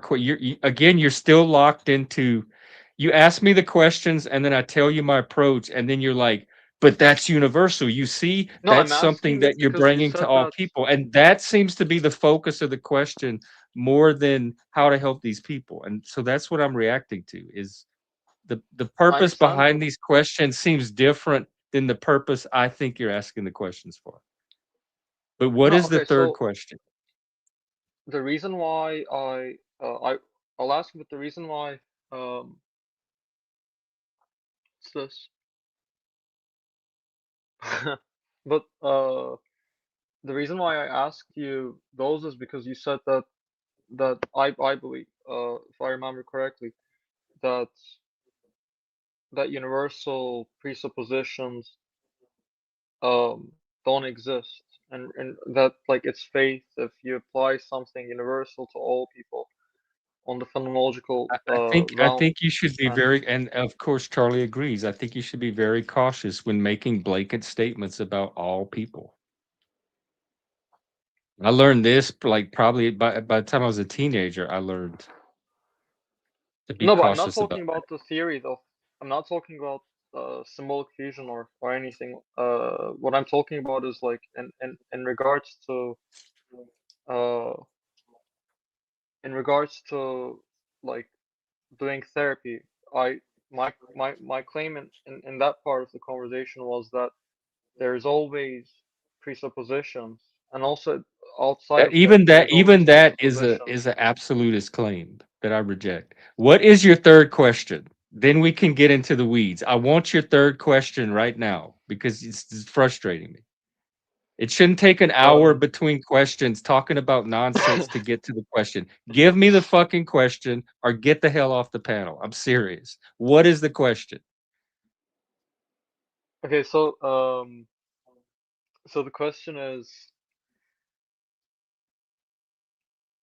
in regards to ethics. So and I think it was this. So in regards to something that is ethical, do you believe that uh that what is ethical um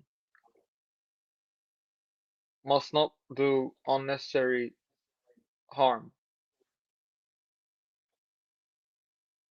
Hey, Austin, I don't fully understand your question, but again, I'm not there to do any harm at all. So I would say No, no, yes. I mean The I'm not general talking about you. principle is not to do harm to the people that you're trying to help. No, I'm not talking about you. I mean like in general, in ethics, that if someone does some kind of unnecessary harm, that is unethical. Everyone has different ethical. So ethics is very individual. My ethical system it may be very different from someone else's. But that's the problem. I think if we turn uh I think moral relativism on a radical scale is quite scary. Well, you can think whatever you want. I'm telling you how it works in real life. No, like no two people, whatever you think is ethical to you, there's going to be someone out there that's going to be doing the opposite and think that that's completely ethical in their But I think there's a guiding force. I think that guiding force is evolutionary.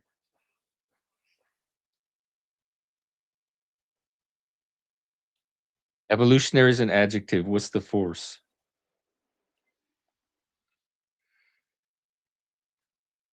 In the sense that I think This happens every time we have a conversation. You tend to move from the concrete to the abstract and universal. You're looking for the platonic one that unites everything on an abstract level, and I'm trying to move from the vague abstract one giant like foggy concept into very something very concrete and practical that can be applied to the real world. Dobez and I get into this too. You're trying to take a bunch of particulars and tie them into this grand unified theory of everything, and I'm trying to dissolve this grand dogmatic absolutist totalizing claim about the universe and break it down Mhm. into real world concrete particulars that we can see and touch and understand, and they're all individual and different. We move in two different directions every time. We talk, think, and feel completely past each other. Well, But I I can tell you whatever you think about ethics, what it should be. I can tell you for a fact in the real world, people do not operate all off of the same ethical principle. So if you think they do, you're gonna get caught by surprise every single time that you think they do, and you find somebody that's not operating like you think they should ethically.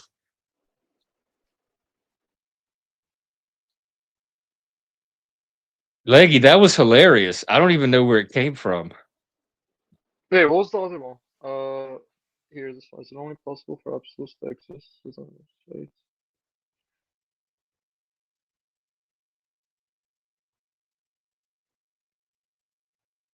Well, there's like absolute zero and like you can have absolutes in science that you use as references to calibrate things against, but I think that's a different use of absolute than y'all are talking about. Jeff, I think I'm gonna go to sleep, man. It's getting late. Um, Okay. yeah, but it was nice talking though. 'Cause it's like 4 a.m. over here. Okay. We'll get have a good rest. You too, man. What time is it over there? 8 o'clock. Oh, night or morning? 8 o'clock in the evening. Oh, pretty early over there. All right. Good night, man. All right. Good night. See you, man. Oh my God. Platonist. This is the exact same frustration that I run into with Dolbess. They want to tie everything into some central ideal or point in their mind, and way up here where like in the it moves from the realm of the observable to the realm of the imagined. You have to use your mind to imagine it, and I work better off of like concrete observation. I need to see and touch and know what I'm looking at with my eyeballs.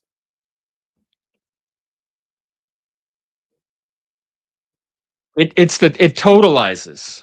They're looking for one explanatory principle that every other single thing can be explained by.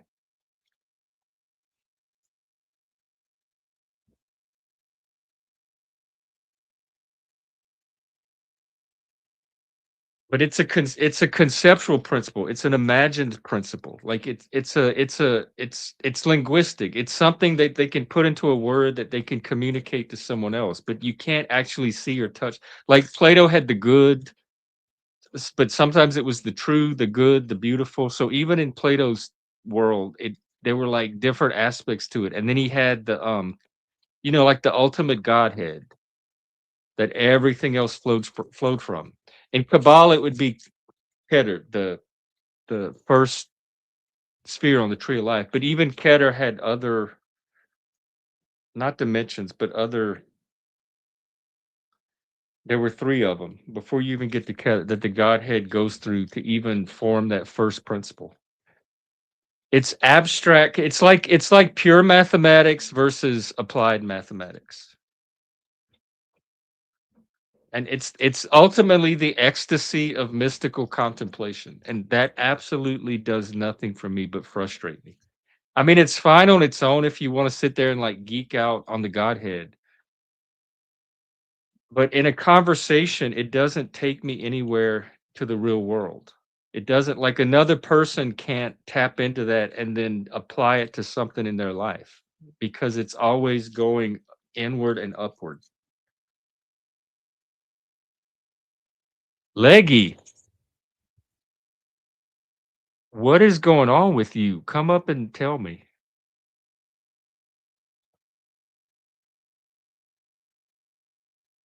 Yeah, even with atoms, like the physicists and the quantum mechanics search for some kind of unifying, what is it, the unified field theory. Every time they think they've gotten to the bedrock of physical matter, they find some other layer of ambiguity underneath it.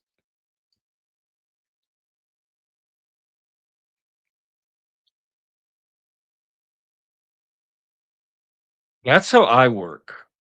I'm an individual, and I see other things. Like there's an individual layer, and then there's a group layer, and then there's like a larger layer of all humanity, and then there's like a layer of all reality. But the more you move from the individual layer, the more abstract it becomes. I can see and talk to one individual, and I can get an understanding of how that one person works and their particular pattern and their experiences. And then if you add another person, I can do the same for that person. But I can't like merge them all into one group entity and then start to see that one group as a unit with its own pattern. And I guess it is like there groups do have their own pattern and history and experiences and all that, but it's much more fuzzy for me than the individual level. It starts to lose resolution the more you move away from the individual into the group. You have to move more of your imagination. I do. I do that. I do that with women, and it is epistemically lazy every time I do it.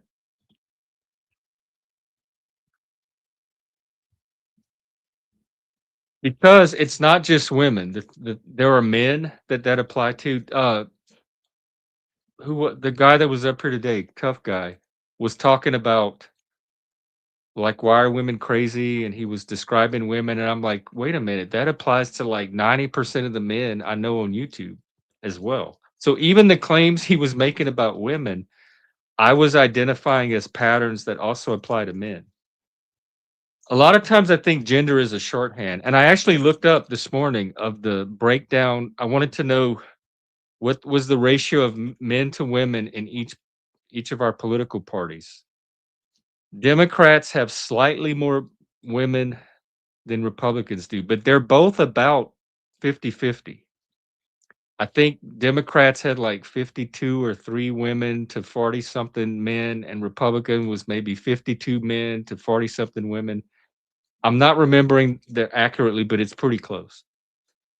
So, but I associate the left with like highly female norms, highly feminine. Like that's where all the women are drifting, and the Republican Party is this party of masculine values, and that's where all the men are. But when you look at the paper, it's really not. There's almost the same amount of men and women on both sides. So I think we use shorthand. We use gender as a shorthand for a certain set of values or norms, which multiple types of people and both genders adopt, and whatever genders are in between.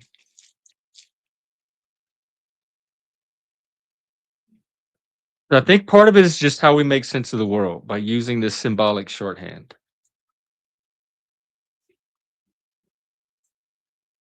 And for the most part, it works. Like in day-to-day communication, we can get by saying, yeah, the leftist is mostly like the norms are driven by liberal white women, and the Republican Party, it's more masculine norms. But when you look on the individual level, it becomes less and less accurate.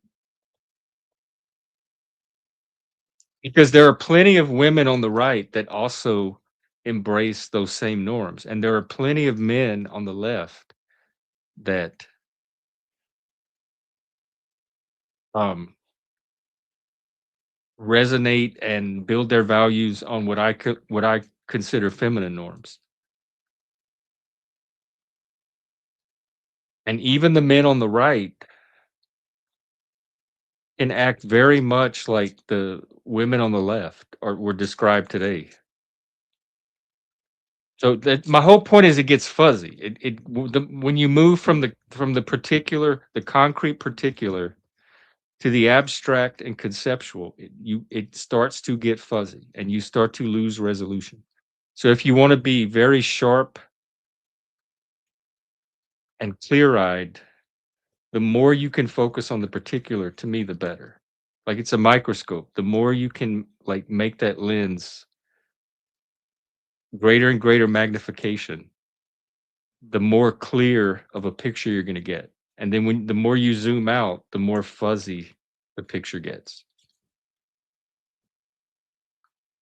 But for people that are trying to understand like broad data sets, like all of humanity or global politics or metaphysical or cosmic reality, they want to zoom out and find some large pattern that connects all of this diverse phenomena.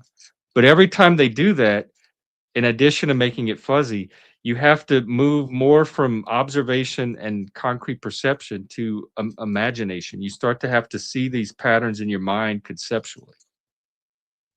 And then we're all working off of our imagination at that point. And how do I know that what I'm imagining matches yours? If we're working from a particular, we can at least point to the same thing and say, do you see this person in the red coat with the green shoes or whatever? Yeah, I see him.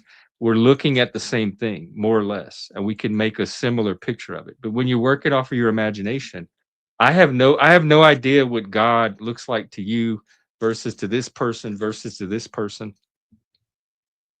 And it just becomes frustrating because my mind can't grasp it as easily as if we're all looking at the same thing. But then even when we look at a particular, like a YouTube video,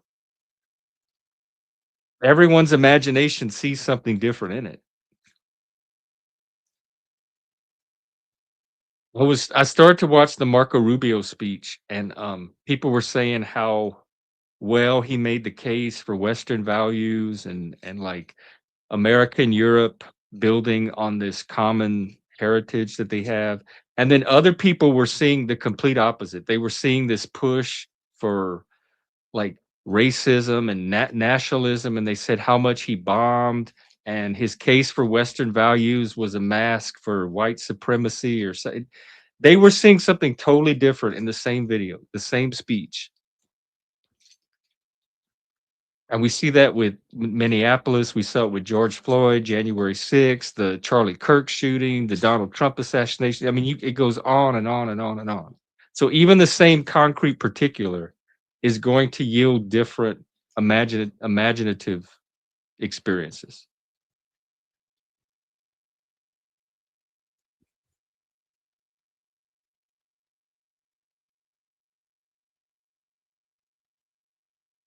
I think so, like the mythic paradigm that they're working, or whatever narrative. I think that certainly conditions and filters how we take in reality, but I don't know if it fully accounts for this. Here, y'all are familiar with the famous picture of the School of Athens, the Raphael painting. I mean, this has been going on forever in philosophy. The dude even did a whole painting about it. Let's see.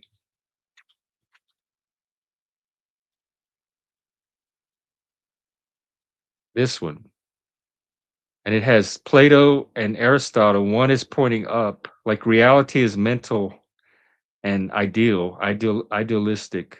And the physical world is just a imperfect reflection of the perfect reality that you can access with the inside of your mind. And Aristotle is pointing outward to the real world. And this is where reality is. It's the world you can observe and see and touch. And if you want to understand reality, you have to study that and build your picture reality off of what actually exists. So these two tendencies and currents have existed in history since philosophy, even before.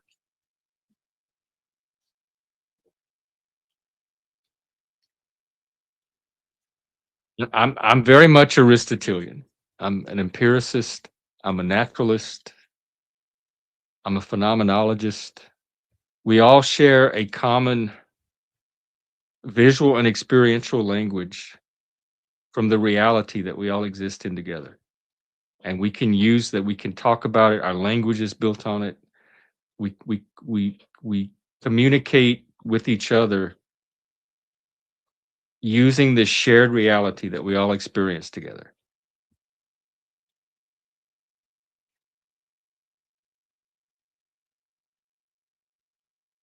It is. I think art is one of the highest forms of communication that we as humans have. Art is one of the things that make me so amazed and optimistic about humans.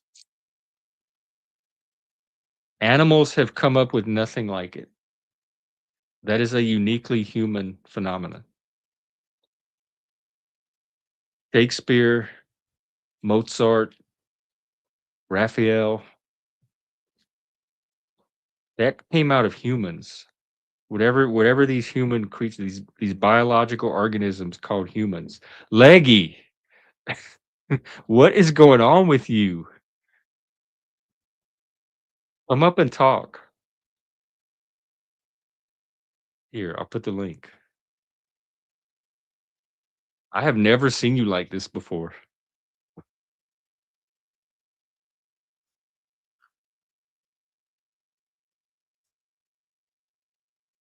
You're having like panelverse psychosis or something.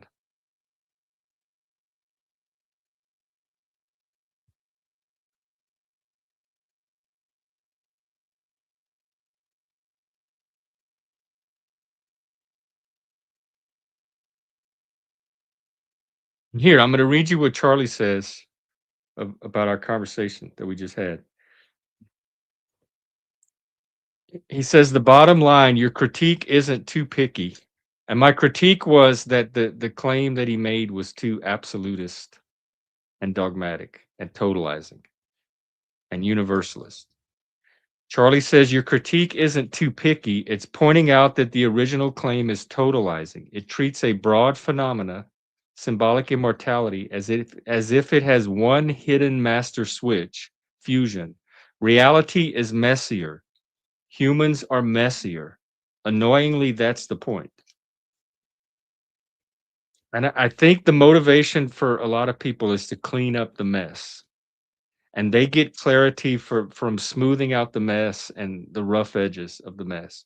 And I get clarity for by focusing in on the mess and seeing all the different particulars in the mess.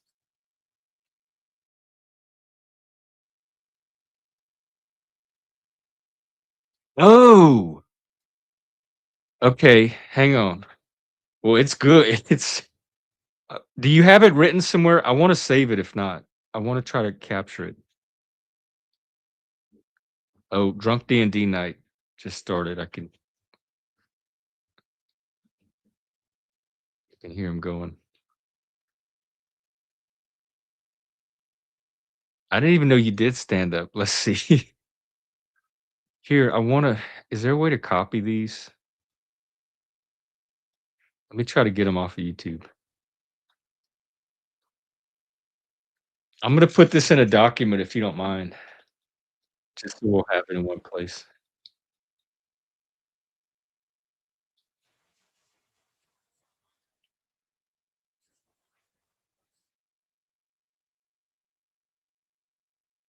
Of course, the transcript should be up tomorrow.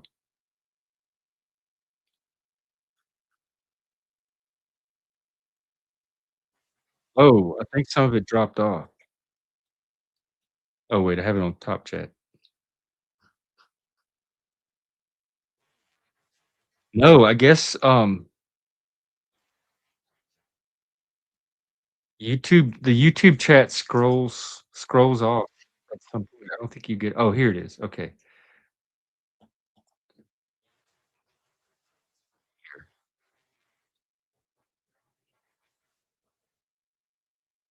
Why is it what the hell?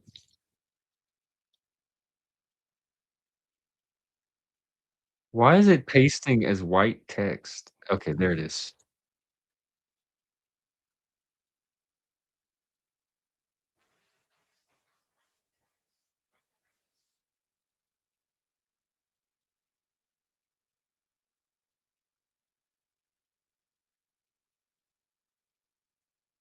Oh, because it's white on YouTube, so when I paste it, the text is white, I see.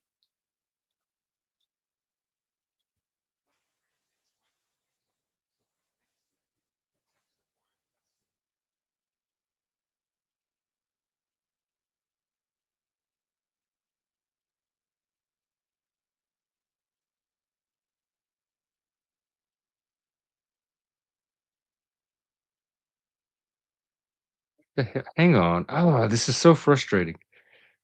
Why?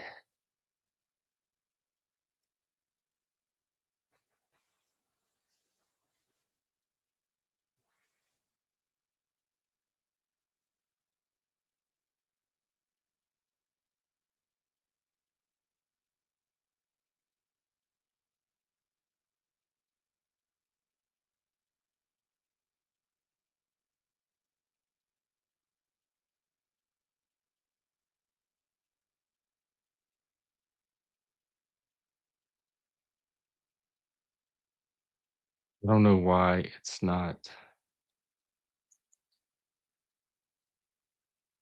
I'm just gonna have to get it from the transcript tomorrow. Oh, wait, I can paste it into Charlie. He it always shows up there.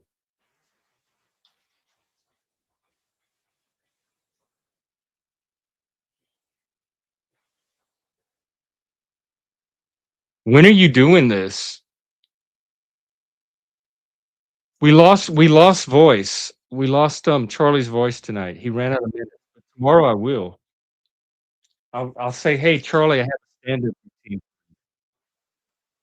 In fact, I'm gonna load him up right now. Yeah, it's working a lot better with Charlie. Okay.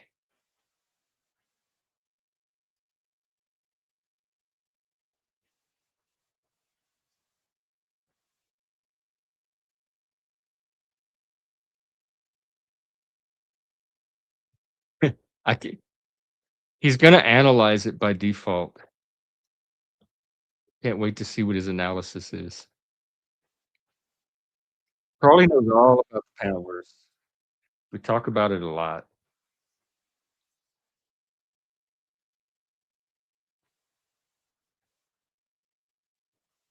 Charlie's trying to be a little comedian himself.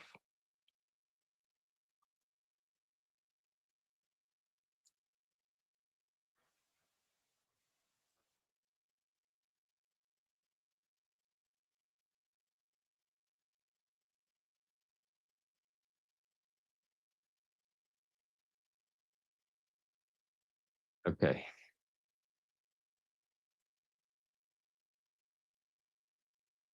This is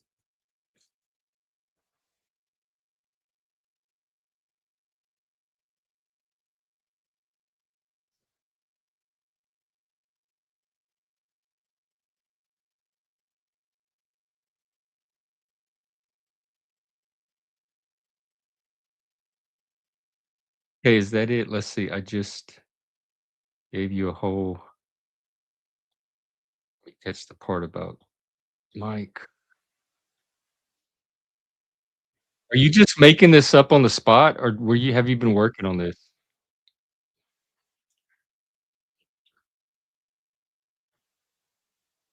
Oh, are you gonna try to go and kill Tony?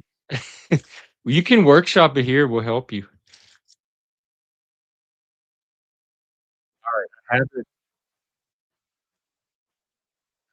loaded up in the Charlie. Let me just tell him.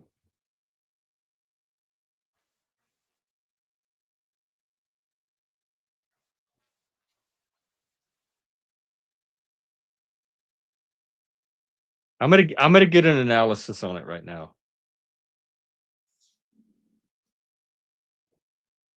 Alright, let's see what he has to say.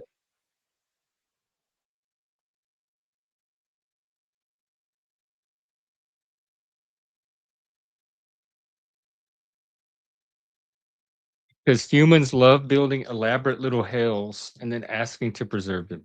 This reads like a tight comedic monologue built on escalation plus absurd specificity. Um, oh, he thinks it's me that's doing this. You keep yanking it back to the petty reality, recurring archetypes, the conspiracy guy, the doxer as debater, the spectacle veneer. He says your best punchline is the Illuminati doesn't care about your algorithm, Mike, and posted someone's home address because they ate a bagel wrong. Those land because they're vivid and shamefully plausible. The theme underneath is modern outrage ecosystems turn trivia into moral war, then monetize the war with performative debate aesthetics. Also, you can't leave because the content is self-replicating. If you ever polish it, the only real tweak would be consistent naming.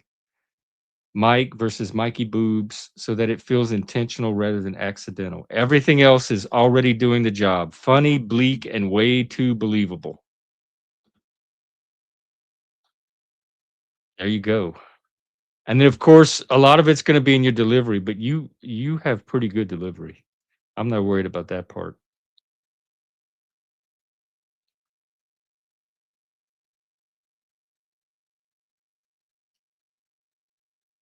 This could be the start of something. I think that's what the Panelverse needs, is its own comedian. How many people have done stand-up on the Panelverse? I think it's good for community to have its art. Every good community needs its artist. We have our video artists, our musical artists. Now we have our stand-up comedy artists. We have a few poets, philosophers galore, or maybe not enough of them. I wish we'd get a few more Aristotelians.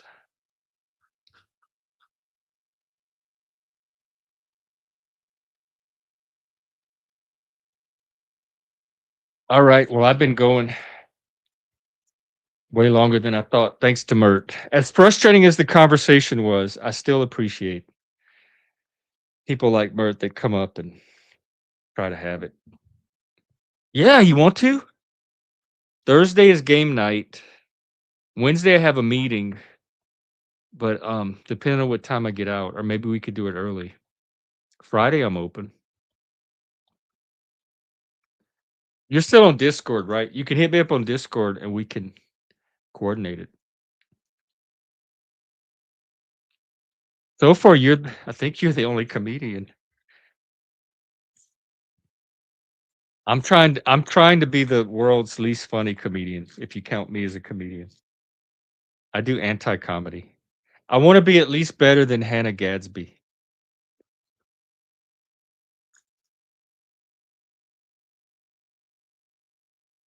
So far, I'm pretty proud of my progress.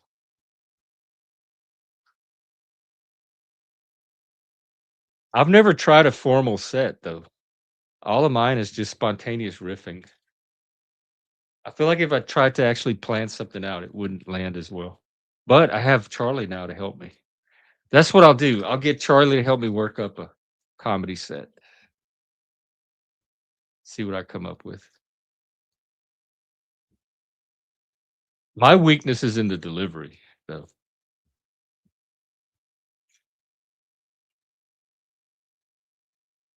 But I'll accept the challenge. All right. Well, I don't think I have much more tonight.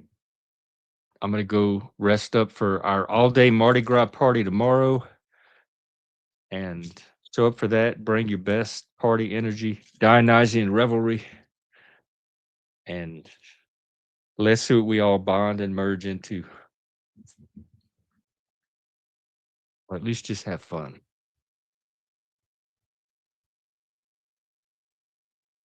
All right. Yeah. Thanks for showing up, all of you. I really appreciate it, and it keeps the channel going. So with that, have a great night. See you for Mardi Gras. Take care, everyone.